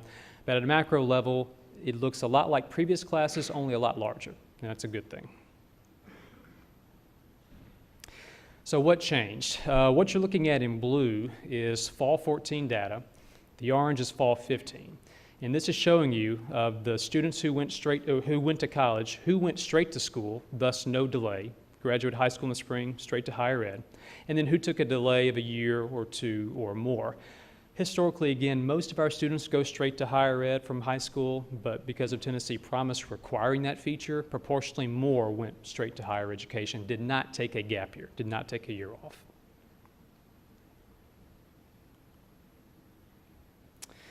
Now let's look at how their academic profile changed. What you're looking at is a distribution of ACT scores, and that's what's along the horizontal bottom axis. What the graph is here is the proportion of the students who have a certain ACT score. The fall 14 is in blue, fall 2015 is in orange. So let's look at the the blue first. What that is showing you is if you look at the peak of that blue graph at about a 19 ACT at around 11%, if you look to the left, 11% of the freshman class had about a 19, and that's typically what we see. And then you can see it kind of falls off there. Statisticians call this a fairly normal distribution of the data. Then look fall 15, and you see a little bit of a shift left in that ACT distribution, basically pulling the average ACT down a little bit, not much, and we'll dig into that in a moment. But overall, though, the ACT profile looks similar. The average comes down a little bit, and again, this is not numbers, this is just percentages, how the class breaks down. But then, if you look at the numbers themselves on this next slide, this is the same data, but not percentages, but in numbers. So look back again at the 18 or so ACT. In blue, fall 14, about, I guess it's about 1,100 or so. Fall 15, we almost double that number, meaning double the number of students who had that ACT score showed up at our institutions that fall, showing the impacts of Tennessee Promise. Much of that 4,600 student increase from a few slides ago is occurring right here. This is where the bulk of that growth occurred. And a lot of it, you can see, are in the sort of lower levels of academic preparation, 16 to 19 or so. The other side of this, too, is you see increases as well at the higher ACTs, even at the 24, 25, 26 ACTs. There are more students who were there fall 15 than there were fall 14. Basically, two dynamics come together here is what we think we see in the data. First is that Promise, of course, brought in new students to higher ed who were not previously going to college for a variety of reasons, one of which, though, was perhaps lower levels of preparation. Thus, you had a surge in that population, the difference in the orange and the blue. But you also had students who probably were going to be qualified for a university and chose to come to our schools instead for the financial reasons.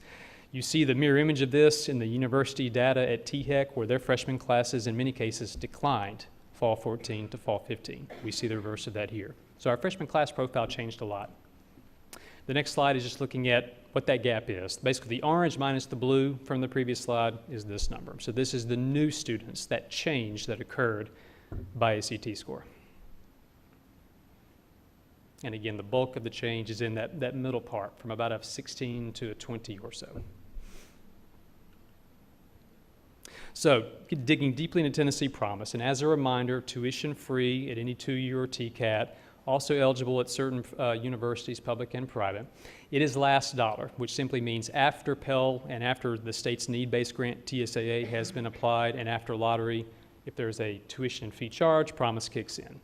4 or 5 semesters, of course. Mentors are required. That's a key feature.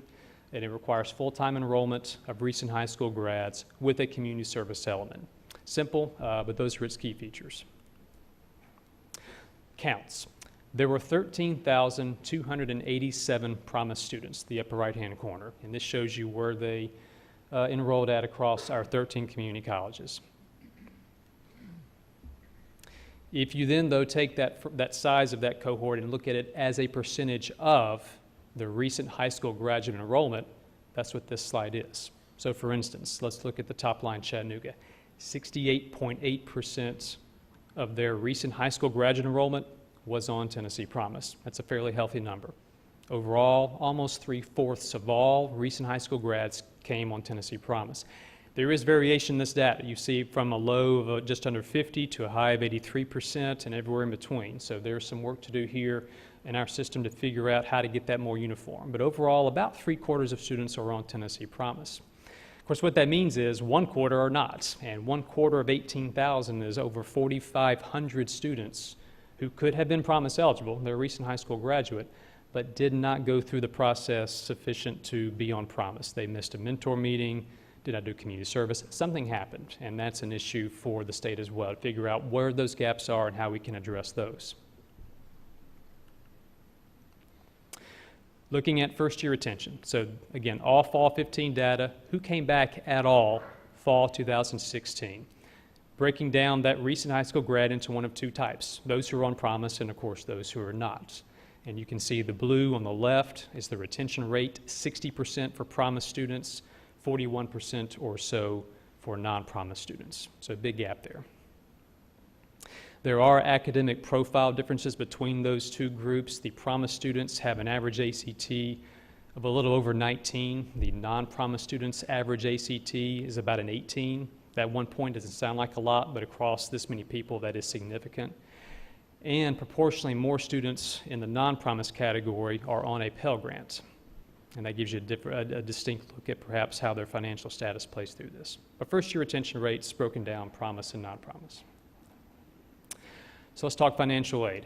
This slide is now not looking just at Promise, backing up to the whole freshman class, looking at who is on a Pell Grant and who is on Promise, and the combination of the two.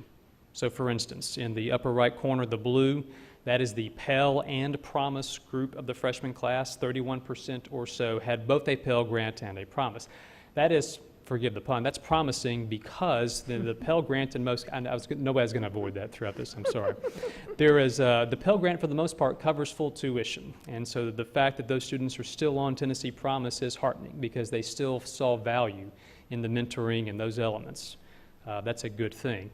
You also have the orange piece that are not on Pell at all, but are on Tennessee Promise. That is intuitive because they may have a lottery, they may not, but they probably have a last dollar. There is a financial impact of Tennessee Promise for them. And then you can see the other breakdowns there as well. Demographics, and again now we'll really begin to compare the 2014 recent high school graduate group, the much larger 2015 recent high school grads, that's what's in orange, and then just a subset of those recent high school grads, the Promise students, are in blue.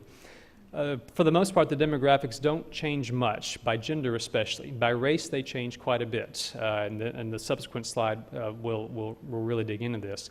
You also see at the very bottom that a smaller portion of the Promise group is on Pell than is the overall recent high school graduates. Again, if you're not on Promise, you're more likely to be on a Pell Grant. And we're not really sure what those reasons are. Perhaps it's strategic. If you're on a Pell Grant, you may not need the last dollar and choose to forego Promise. Again, there are benefits for staying on it, but those students may have chosen not to. Or there may be other factors as well, but that is a distinct financial profile difference we see between those two groups. Same demographic data, but thinking of it differently.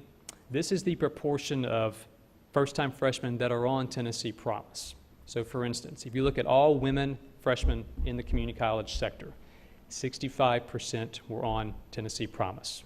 That's how to read that chart.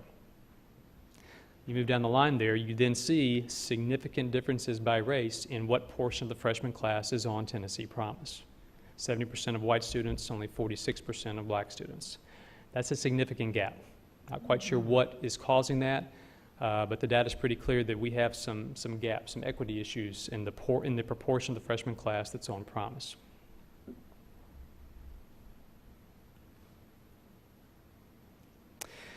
Oftentimes in the data you'll see a correlation between Pell Grant status, financial wherewithal, and academic preparation. Well, that's what this chart is showing us. It is breaking the ACT scores down into ranges. So the far left you see for students who have a 15 or lower ACT, 70% of them are on a Pell Grant, 30% are not. And then you can track that data across. This is a very intuitive finding, but the data bearing it out is heartening because it sort of confirms the conventional wisdom, if you will.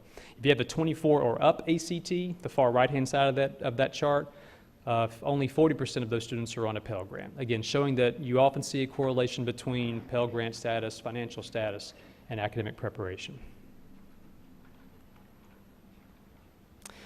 All right, every time I try to explain this chart, I have messed it up thus far, so let me try this one. I want you to focus on, how's that for a setup? I want you to focus on what's in red, because this is where I'm going to try this.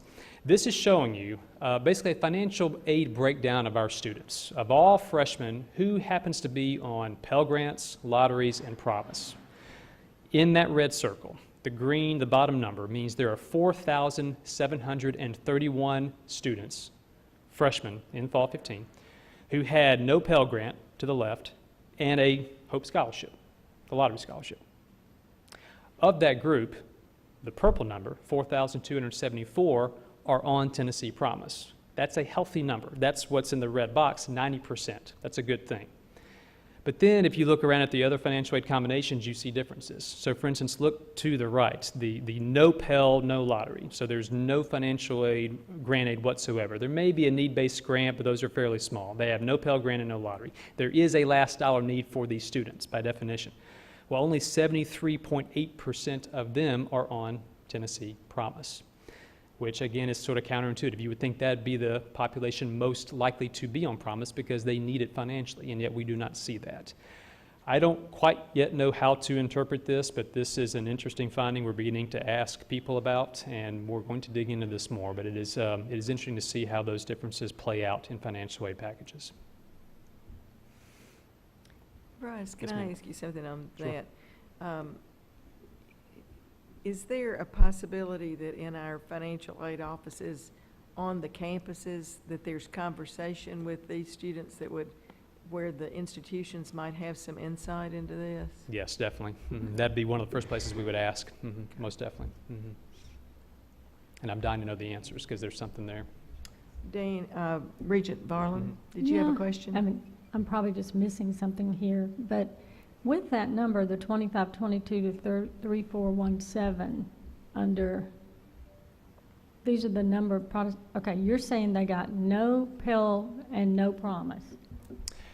Well, the green bar is the whole group of students who had no Pell, no Promise. Uh-huh. Of those, only 2,500 of them then chose to be on Promise, Yeah. leaving the other 900 who have no Pell, no Promise, no lottery, who have nothing.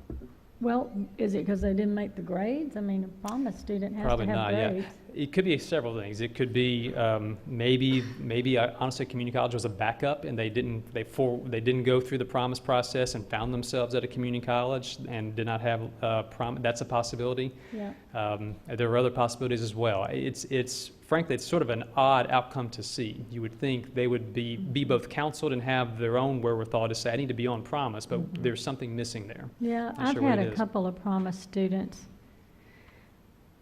that said they're not going to do the Promise, they're going on to university, and that didn't work out. I Yeah, mean, and then they- because right. they're in La La Land. Yeah. I mean, pretty Yeah. much, they didn't have the grades to really get Promise, Yeah. and, you know, there was a real lack of understanding, communication, or whatever, but.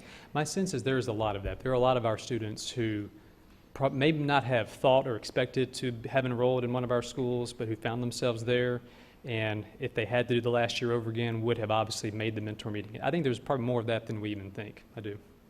Okay. Any other questions on this one? Okay. Okay, looking at success. Now we are beginning to track the 2015 Promise cohort up through their first 4 semesters, which puts them up through spring 2017, the semester that just ended. As a reminder, again, you get that 5th semester. So what's occurring now, this fall, is the culmination of their eligibility. That will be the true and full measure of their success. But 4/5 of the way through, we know quite a bit now. So again, on the far left is the 2014 cohort for reference. This is looking at all those recent high school grads from that last year pre-promise, sort of a baseline. You then see in the second bar the entire 2015 recent high school graduate cohort. This is whether you're on Promise or not. This is the 18,000. And then we'll break them down into what's on the right-hand side, the Promise, 13,000, and the non-Promise students. So, top line, what's in gray are those students who we see no record of in our schools anywhere, nor does THEC see them in their statewide data. We had THEC run the data as well to see if they might have transferred early somewhere when we just can't see them anymore. They accounted for that. We still can't find 48% of that 2014 cohort. But we do see 51% success. What's in green is that transfer number. Prior to getting a degree, they have transferred to a university. We can see that. We can also detect who's gotten a credential, a certificate, or an associate's degree. That is the 9.4%. And then about 38% are still enrolled in our schools. Again, overall, about a 51% success rate. So, Dr. Deaton, again on this one, what you're showing us is where the Promise students are after 4 semesters, but they actually have 5 semesters Correct. on Promise. Correct. And we typically look at, when we look at completion rates, don't we look at like 6 semesters or something Yeah, like the that? typical is what they call time and a half, 3 years, 6 semesters, yes. So Actually, these yeah. students have a higher rate of completion and/or transfer, and they're not even through their ability to have the promise yet. That's true, yeah. The comparison to the first and second bars reveal that exactly. The 2015 cohort is graduating quicker, and that's, if you look at that, I guess that's an orange piece, 9.4 to 12.1. That's that accelerated graduation. We're getting degrees produced quicker. And by the way, we're defining credential as any short-term or long-term certificate or associate's degree. We have broadened that success metric as wide as possible. Now, we're still losing, I hate to use that word, but we can't see 48%, that gray bar. That still, that retention rate is still there, but the overall degree production, as you say, Regent Prescott, has accelerated to 12.1%. That's promising. There it is again. Breaking that down, though, the promise and non-promise students. The promise students alone are graduating at a 14.5% rate. Overall success of about 56%. That's a good number. Their non-promise counterparts are struggling, frankly, and the success rates are only about 5.3% graduation, overall about 39%.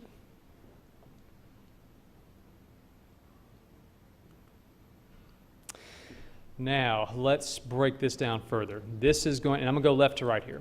Start on the left with me. Left-hand side is the entire freshman class. Promise, not promise, recent high school grad, anybody. 20,000 people. We'll break them down into one of 3 buckets. There are the promise students, which is in the purple at the top.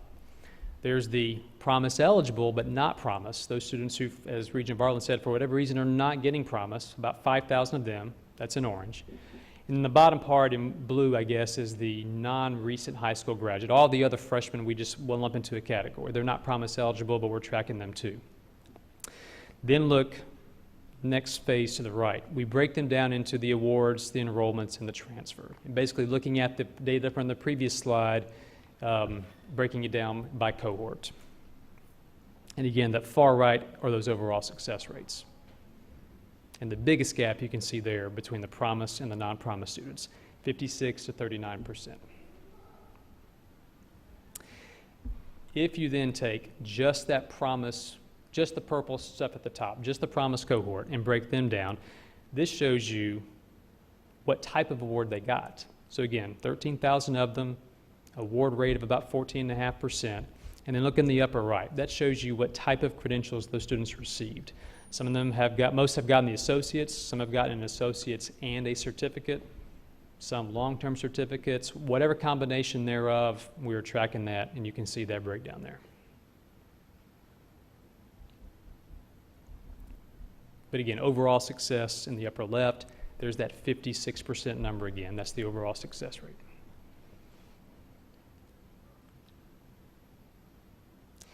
Looking at the overall 2015 recent high school grads, again, this is both promise and non-promise. And Regent Prescott, this is that success rate you noticed, that 12.1%, again, showing you what types of credentials those students received. Most of them getting the associates, but you see the various combinations of those degrees.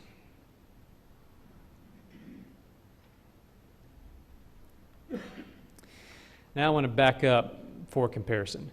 This is now the 2014 cohort. So again, as a baseline, as a comparison, let's look back a year. So the 2014 cohort, had about 13,000 students. The award rate is again 9.4% in the purple at the top in the middle. Let's then look ahead to what happened to them in their 5th semester, to look at what might happen to our promise students. If you look at that 2014 cohort into the 5th semester, the 9.4% success rate goes up to 15.1%. So there's a big jump that occurs in that 5th semester, which is intuitive. We hope you see that.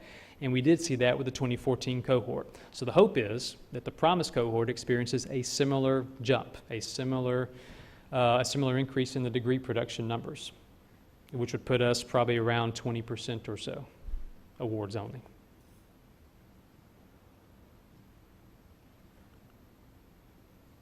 So let's now think about the students who have not graduated yet, but are in that still retained number. This data is now looking at what is their cumulative hour total. How many hours do they have as they approach this fall semester? So, and let's start on the right-hand side. Of the Promise students, 16% of those students who have no degree yet but are still enrolled have at least 60 hours.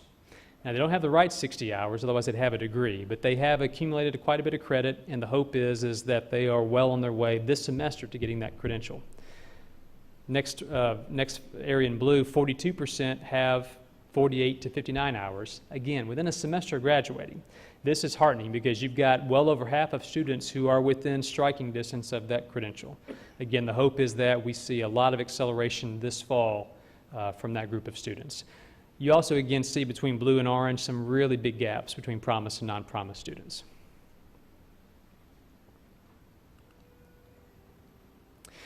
TCAT numbers, and again, my wish and hope is that we had the granular level data we have for community colleges on TCATs. We are moving quickly there. We just don't have quite the intelligence we do for our community college students, but we're getting closer every month.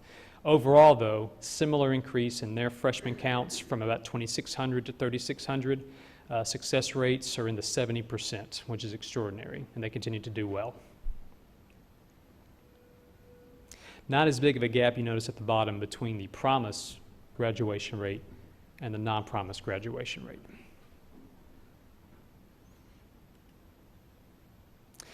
So, now looking at just overall degree production. And again, this is looking at everything that occurred up through spring 2017. That's the last semester for which we have data.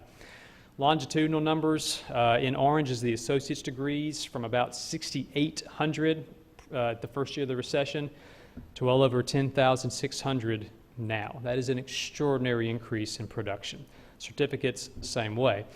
I'd point out too, the enrollments at that time have actually declined, and degrees are up, and in an outcomes-based formula world, that means we get more state operating funding, which would not be the case if we were funded on enrollments. So that's a positive thing for this system and for the state. TCATs, same way. They're up over 10 years, and they're up year to year as well. 7,700 credentials in the last year. Putting all that together, same data, just putting it all on a line graph slide. This is the historical production. You can see the breakdown, TCAT, community college, and the grand total at the top, as well as what is our target, what is our goal. And that's looking out to 2025, looking at where we hopefully are headed to get to our portion of the Drive to 55. That ultimate goal, 25,492. There's a rumor we have to get tattoos to represent that on our arms, I'm told, but we're well on our way there. Putting that production data, again, same data, but looking again at the targets, this is, and again, Chancellor Tidings used this at our budget hearing last year, showing the production data is exceeding the goal right now. That is a healthy thing, obviously. You also see when the annual target, I guess that's a red line, then bumped up to the higher green target. Well, that's the establishment of the Drive to 55 goal. It accelerated the target for us. Even still, we're meeting it thus far. The last few slides here to wrap up. This shows the breakdown of those credentials at our two-year schools by the certificates and the associates, by campus.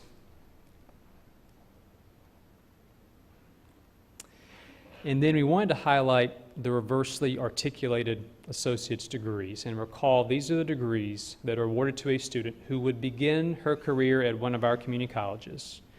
She transfers before she gets an associate's degree to a university. Along the way, she acquires the correct 60 credits that would have represented the associate's degree.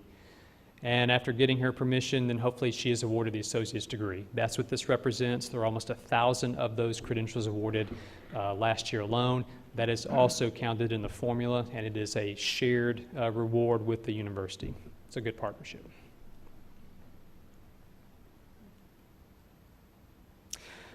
Final slides, just key takeaways. Accelerated enrollment, we saw way more students go to higher education. That college going rate went up quite a bit, almost 5,000 more students in our system alone.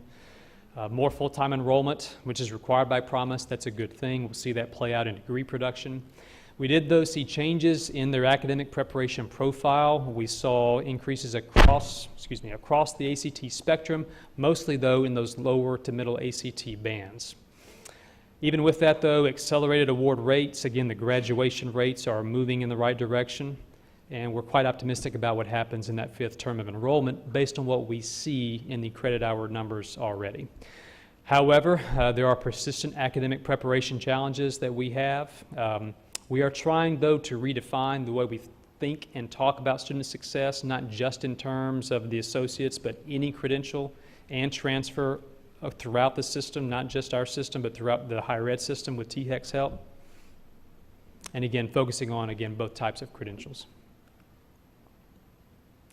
Next steps, and at this point, let me acknowledge the work that went into this. Dr. Alex Skorbanoff, Chris Tingle, Melissa Hunter, and Scott Nicolai at the office spent weeks working through this. They would tend to cringe when I would walk down the hall to think of something else to ask them to do, but they did it, and it produced all this data, so they deserve all the credit for this work. But we have more to do. We want to break down that demographic work further, finding appropriate comparison groups, particularly at the institutional level, which we have that data, of course, but what you saw mainly here was system level. Continue to track those students across our schools, across time, with THEX help across the entire higher ed system. Really looking at what happens after this fall, which will conclude their eligibility, and digging into the fall 16 cohort, which we have data for, but we've yet to really just crack that open, and we're anxious to do so as well. With that, Chairman Prescott, that concludes this material. Okay, this is for information purposes only. Are there any questions by any of the committee members or others? This is a lot to digest, and I really commend you and your those working with you on pulling this data together. And I'd be anxious for us to look at it again after that 5th semester, because one of the things I think is most promising, no pun intended, is that it's increasing the speed with which our students are graduating. The other comment I would make, though, is that any collection of data really should be done not just for the collection, but to inform action in terms of what comes after this. And I think we are seeing a clear couple of things. One is that there are 4,000 or more students that would be eligible for promise that aren't getting it. That there's some reason for that. It may be goes to our communication department again, and some of those kinds of things. The other is that we still have a preparation issue, particularly that our institutions are dealing with, because with the increase of students, they're still at about that same ACT. So that means our institutions have more students that don't have the preparation they need. And then the last thing is, I'd be interested to know in terms of the difference in our promise students and our non-promise students. Is that difference something that the students are taking to the institution, or is there some difference in the attention to the students once they get there? I mean, wouldn't think there necessarily would be, but we've all been so joyous about our promise students that maybe they're, that's kind of rubbed off in terms of attention to them. So those are some things I think. Just looking at the data is wonderful, but understanding it so that we can determine what actions to take, I think is really even more important. Chancellor? I do want to jump in and just tell you about an action step that we are taking. Okay, good. The individuals that are in their 5th term, we have identified every one of those individuals. Those lists have been sent to all of the college's IR departments. A letter has been sent to all of the college presidents asking them to pay special attention to this group in this next term, this next part of the term. We're looking to see what we can do to get every one of them across the threshold. So the presidents will be reporting back by the end of next week all the strategies that they're putting in place to make that happen. And to tie up one other just sort of loose end on action steps that we're taking, the presentation that you saw Dr. Den give about the wormhole, that's actually the group that he was referencing, is the promise students that were eligible for promise but never crossed that threshold. And so part of the plan is to make sure that we are working with Tennessee Achieves and the K-12 system to determine exactly what did happen and how do we put this next piece of the puzzle in place to get them through to the promise recognition using the promise. So, excellent, Chancellor, and I should have just known already that you were working on, on those things. But that's excellent. Thank you so much, Dr. Deaton. I think I appreciated you running that by me earlier, and it took me a while to get it all in my brain. So, I mean, we may all have to think about it some more, but thank you very much. Just one suggestion too, since we didn't have all of this great data in our book, maybe it could be shared with the board. I know it'll be posted online too, but if there's an opportunity to send this deck out to everybody, that might be helpful. I think that'd be You have your own excellent. to ruminate on. Yeah, because some of those line things you have to kind of look at to. Yeah, takes a while to digest. We're not as smart as you are. No, that's no, all. not that, not that. Good. So, Thank you. okay, thank you so much. All right, the last item on Barbara, our. one quick thing. I'm sorry, Regent Griscom. If you send it out, could you put an executive summary on it? Sure. Okay. Thank you. Yeah, glad to. Yeah. Mhm. Very Yeah, will do. good. Mhm. Spoken from a communications person that knows we need to. All right, the last item on this agenda is the highlight for the Skills USA National Awards. And to do this one, I'd like to call Assistant Vice Chancellor Shelley Travis. And Shelley had given me some annual reports that I put in front of the committee members, but I have some extras, so some of you, the rest of you may want these too. Okay. Good afternoon, Chancellor Tidings, Vice Chair Reynolds, and Madam Chair Prescott, and the rest of our committee. It is a pleasure for me to bring to you once again the 2017 report on Skills USA. For our members that are unfamiliar with Skills USA is a career and technical student organization serving over 300,000 students and professional members each year annually. And you can forward the slide. Those students actually come from 50 states and 2 territories. Skills USA provides opportunities to these students in over 130 different technical and skilled service occupations. The Skills USA framework assists students in the development of personal, workplace, and technical skills grounded in academics. Skills USA helps our students hone those technical skills that they are receiving in the classroom and provides them with those soft skills that we hear so often that our students need in the job market today. In fact, over 600 corporations, trade associations, businesses, and labor unions actively support Skills USA at the national level due to the value that they see for their potential employees. To sum the organization up, here is a Skills USA video that shows you Skills USA in 30 seconds. Skills USA is a national organization serving more than 300,000 students annually through nearly 4,000 local chapters. An integral part of career and technical education, the Skills USA framework provides students with personal, workplace, and technical skills while building confidence and grit. With 100,000 members graduating annually who are job-ready day one, Skills USA is the solution to shrinking our national skills gap. Join us in empowering students to become world-class workers, leaders, and responsible American citizens. We are Skills USA, champions at work.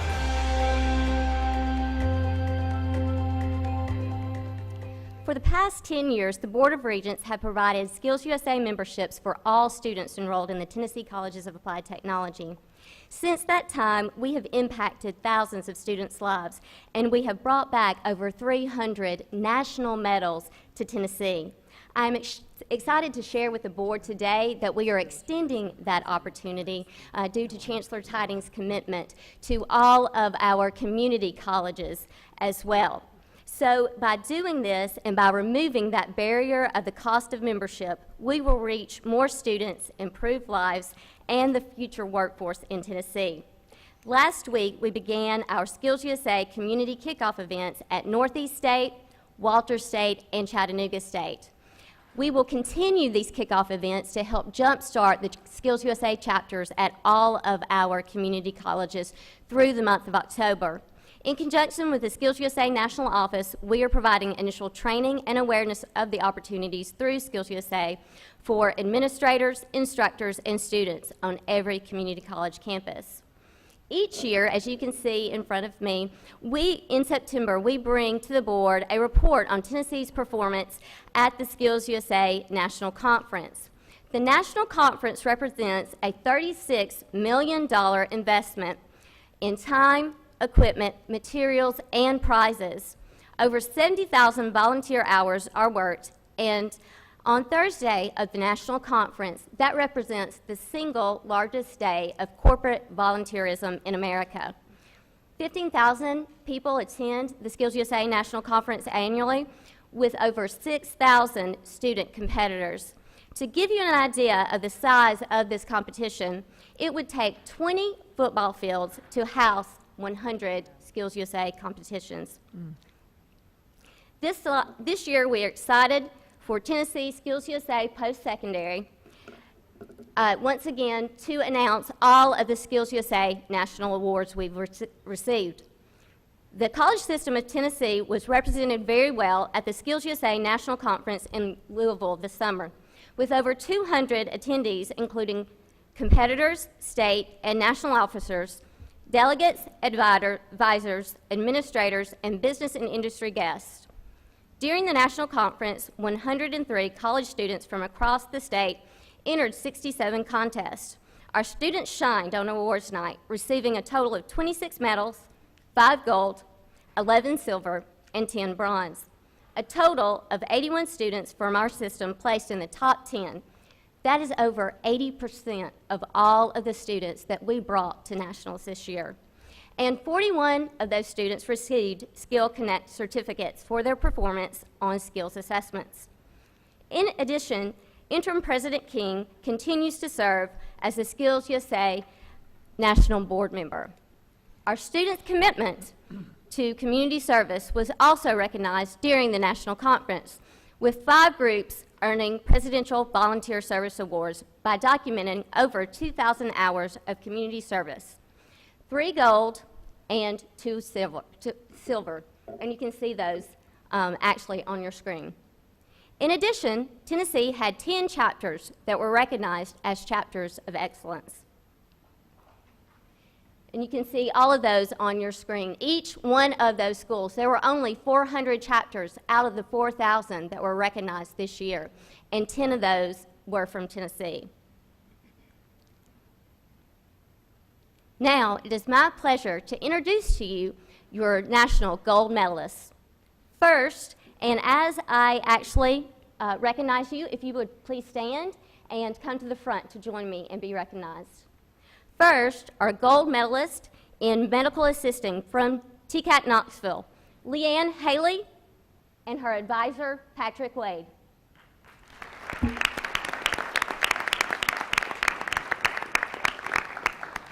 Jennifer McCarty could not be with us today, but we do have other gold medalists that are with us. Gold medalists in Career Pathways Showcase in Health Services from TCAT Dixon, Stephanie Kelly, and Whitney Zimmerman. Their advisors are Stephanie Murphy, their instructor, and Deanna Wallace, their advisor. This is the first time that TCAT Dixon has sent nursing students to the Skills USA State Conference, and they actually won the national conference as well. Yeah. I encourage you to meet these students, and they will be actually at their display at the front of the library following this session. Thank you, ladies, and congratulations. Please congratulate me. Your hard work and dedication paid off, and you represented yourselves and Tennessee extremely well. You make me proud to be part of the College System of Tennessee. I have 2 final updates for you on Skills USA before we get to what I know is your favorite part of this, actually hearing from the students. That's why I put myself first. Our 2 final updates is this Saturday, 15 Tennessee college students and their advisors will leave for Washington, D.C. for the Skills USA Washington Leadership Training Institute. During the 5 days of intense leadership and advocacy training, students will also have the opportunity to meet with their congressmen and women to discuss the importance of technical education and support of the continuation of Perkins funding. Also, earlier this week, so it didn't have the opportunity to make it into our slides, I'm pleased to announce that we have 3 actually Lowe's Community Service grants from TCATS this year for Skills USA. Skills USA, for those of you that are not familiar, not only helps students with their soft skills and their workplace skills and technical skills, but also has a focus on community service and our commitment to the communities that we serve. This year, 3 of our TCATs, TCAT Murfreesboro, Nashville, and Memphis, actually all received Lowe's Community Service grants to help impact not only their students' lives, but the lives of their community as well. So let's congratulate all of our national medalists, all of our national recognitions, and welcome our community colleges to Skills USA.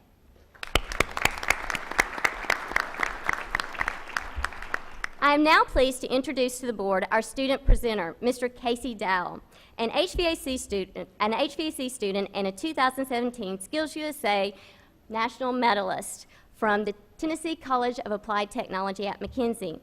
Casey was born in Fort Worth, Texas. His family traveled and moved around quite a bit, eventually settling in Camden, Tennessee. Casey graduated from Camden High School in 2009. After high school, Casey got a job at Camden Walmart. Casey is still employed there, but working there made him want to expand his horizons. He heard about TCAT McKinsey and initially enrolled in the electronics program in 2014. Even though he maintained an A average, he didn't feel the program was a good fit for him. In 2016, Casey came back to TCAT McKinsey, and after speaking with HVAC instructor Terry Wilson, he decided that this was the career path he wanted. He has always has a fascination with physics and electronics. And HVAC refrigeration incorporates both electronics and some fundamental principles of physics that all HVAC systems depend on for proper functioning. Casey enrolled in the HVAC refrigeration program in September of 2016, and after his first term, the HVACR instructor, Terry Wilson, chose him to go to Chattanooga to compete in the state competition for Skills USA. Casey did compete, winning the gold medal in HVAC, and in June, Casey competed again and took home a national medal from Louisville, Kentucky. Casey is employed and maintains an A average in HVAC and is currently in an internship program. When not in school, he loves creating things and making improvements on electronic devices he currently has. He cites Nikola Tesla as someone he greatly admires for his many contributions to his field in electronics, and I know my husband is also a big fan of his as well. Casey currently resides in Brewston, Tennessee, and without further ado, I'll let someone that actually tells the story of Skills USA the best, our students. I'll turn it over to Casey Dowell.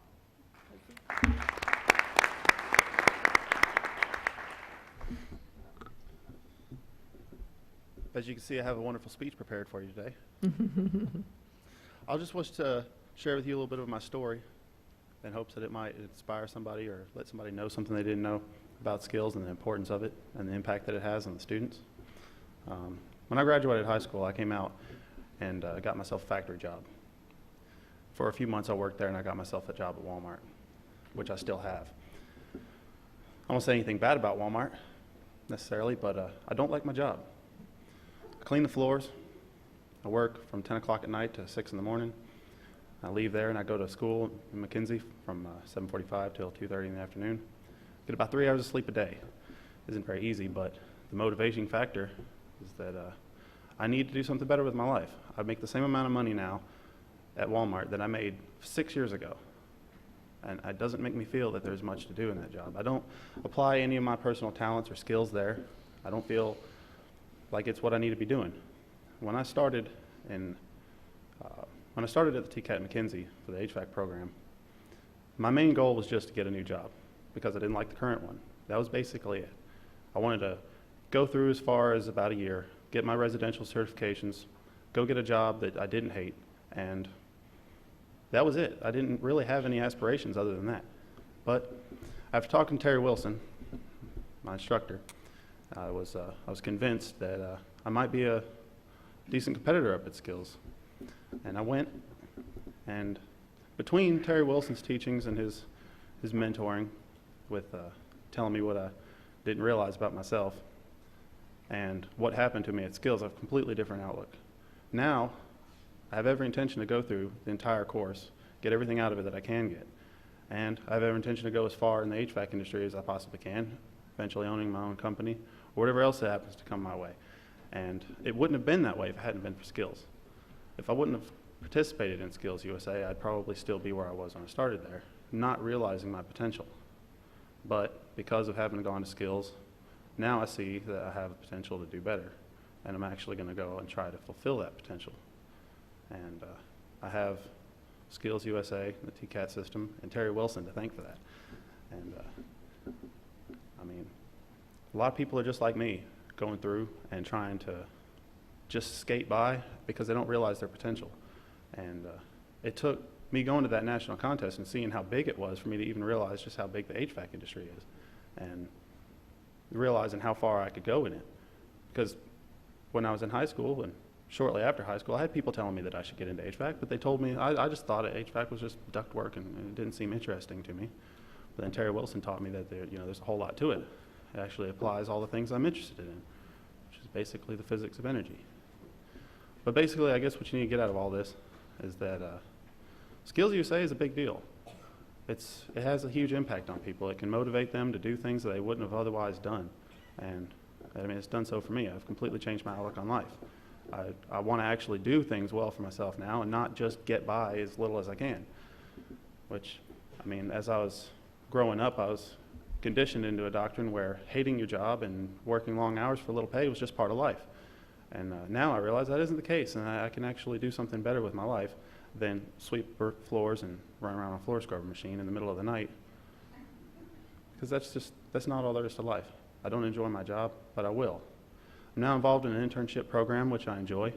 It's the internships or the co-op program or apprenticeship or whichever name they choose to put onto it is a huge thing. It's allowing me to get real-world experience while I'm still in school. And it's going to make a big difference in how it turns out when I'm done with school.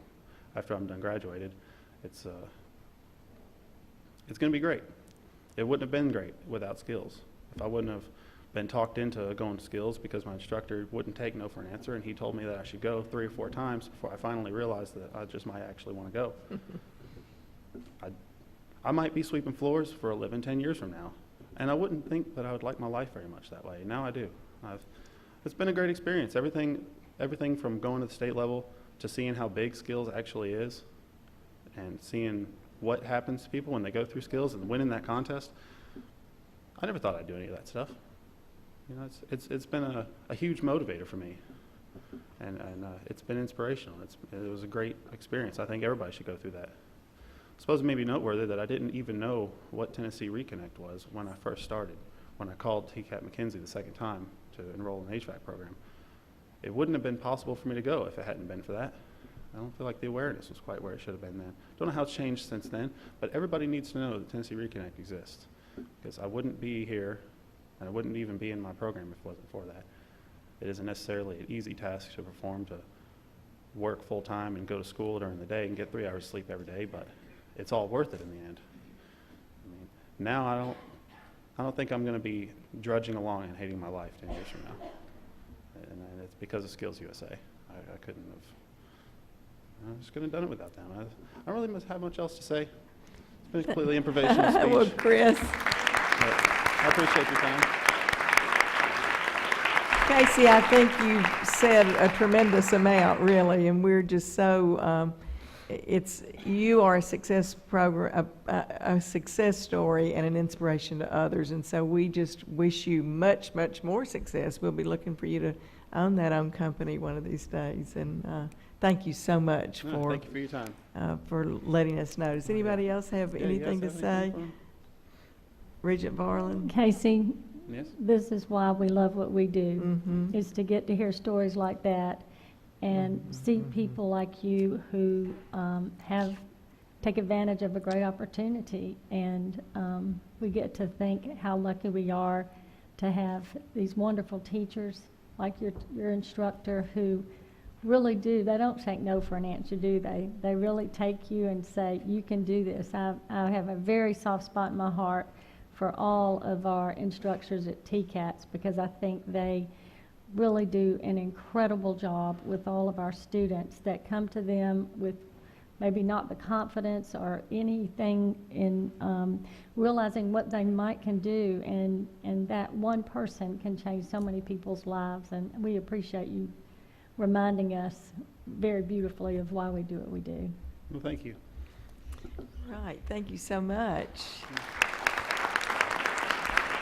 Also, Ms. Trapp, is that?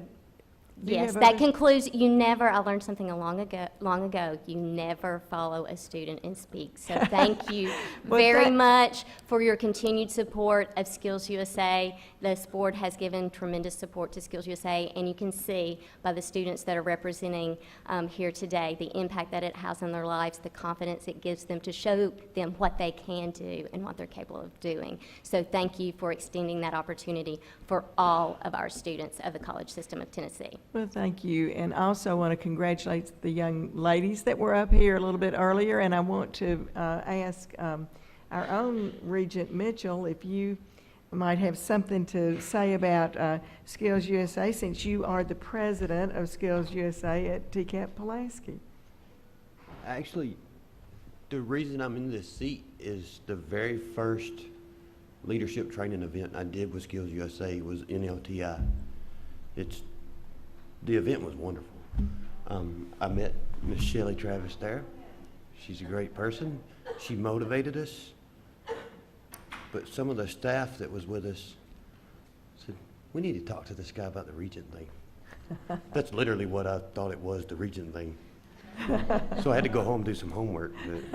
But from that organization and being the president of that chapter, I sit here now because of that. I mean, and that's a testament to you guys, the effort you put in. I wouldn't be here without it. The school looking at, it's such a small-based feeling in a large organization. I don't know if that rings with everybody, but I mean, I feel like I matter at that school. And I think everybody else that goes there does as well. They're important. I'm not just a number. I'm not a statistic. I'm Jeremy. Most of the people in the office are waiting for me to graduate, so I leave them alone. But it's a wonderful thing. And the Skills USA, it's been huge in my life. It's redirected my life. The workforce development stuff that I'm looking at pursuing, it's all based from that. And I mean, kudos to you guys for pushing it. Mr. President King for pushing it. It's a blessing for a lot of people. Well, thank you, and we're just pleased as we can be to have you on the Board of Regents. So not only are you Jeremy, you're a regent. So that's very good, and that's a testimony And to. one other thing I'd like to add. When you graduate, if you beat me to owning your own business, can I come work for you? We're in the same class. Very good, very good.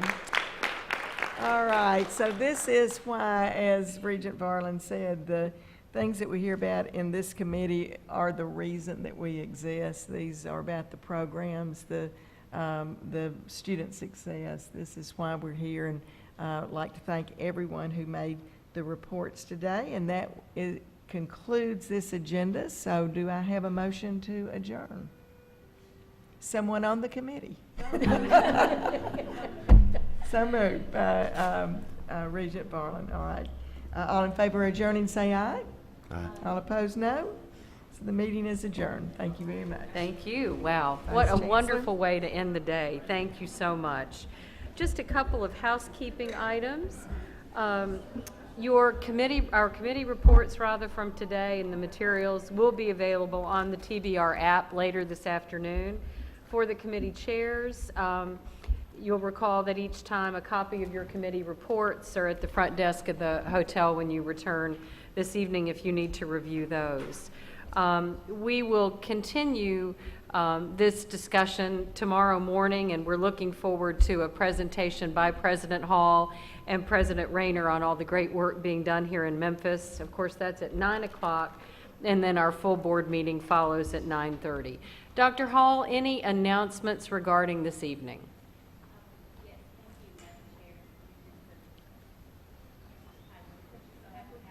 Hey, Tracy, would you mind coming to the mic, please? Yeah. Thank you, dear.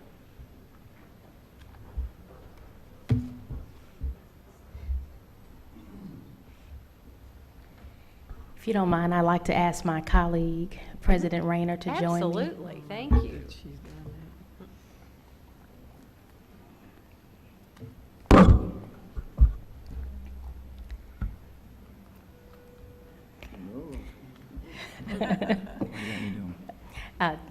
I thank you all for being here today. It is our pleasure to host you. We have been excited and excitedly planning for your arrival today. And we have a lot of things on tap tonight. We hope that you've enjoyed your stay thus far. And tonight we have dinner at the Civil Rights Museum. The buses will leave from the MC Suites at 5:30. And there will be a reception, a jazz reception. We have Spotlight, our faculty member, will be singing along with the former member of our staff. His band will play, and then later for dinner, 7 o'clock, dinner will begin, where we will have another band because we like music, because this is Memphis.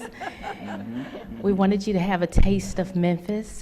We have a philosophy here, I know at Southwest and probably at TCAP Memphis, that we work hard and we play hard. And I did. You'll receive, because we are together Mid-South, and that's what we do. We share. We're telepathic like that. So we think you will enjoy tonight. You will also have a opportunity to tour the Civil Rights Museum. Terry Freeman, the president of the Civil Rights Museum, during dinner will give you a brief overview of the museum and talk a little bit about what you will experience if you choose to take a tour. For those of you not wanting to take a tour, that's okay. You'll still be there and experience the ambiance, but you'll also be able to enjoy the band that we have there, and feel free. We like to dance. We like to do a lot of fun things, and so please take advantage of that opportunity to do so. So that's what we have on tap for tonight. Roland? Thank you, President Hall. I appreciate this opportunity as well. Always a pleasure to see our regents and Chancellor. It's just you guys really work hard continuously. Our faculty and staff on our campuses work hard. And so I'm excited about this afternoon, or this evening, if you will. We work hard, and we're going to play hard. How's that? All right, thank you so much. Just looking forward to seeing everyone later on this afternoon. All right, great seeing you. Thank you both, and thank you for the partnership you have shown in putting this meeting together. And we know that partnership extends to all of the hard work that's happening here in Memphis, so we're very grateful to you both. Thank you. So, thank you. If there are no further announcements or questions from the board, let's adjourn on the note that Casey Dowell has told us all we can do something better with our lives. Go forth, and thank you all. We are adjourned.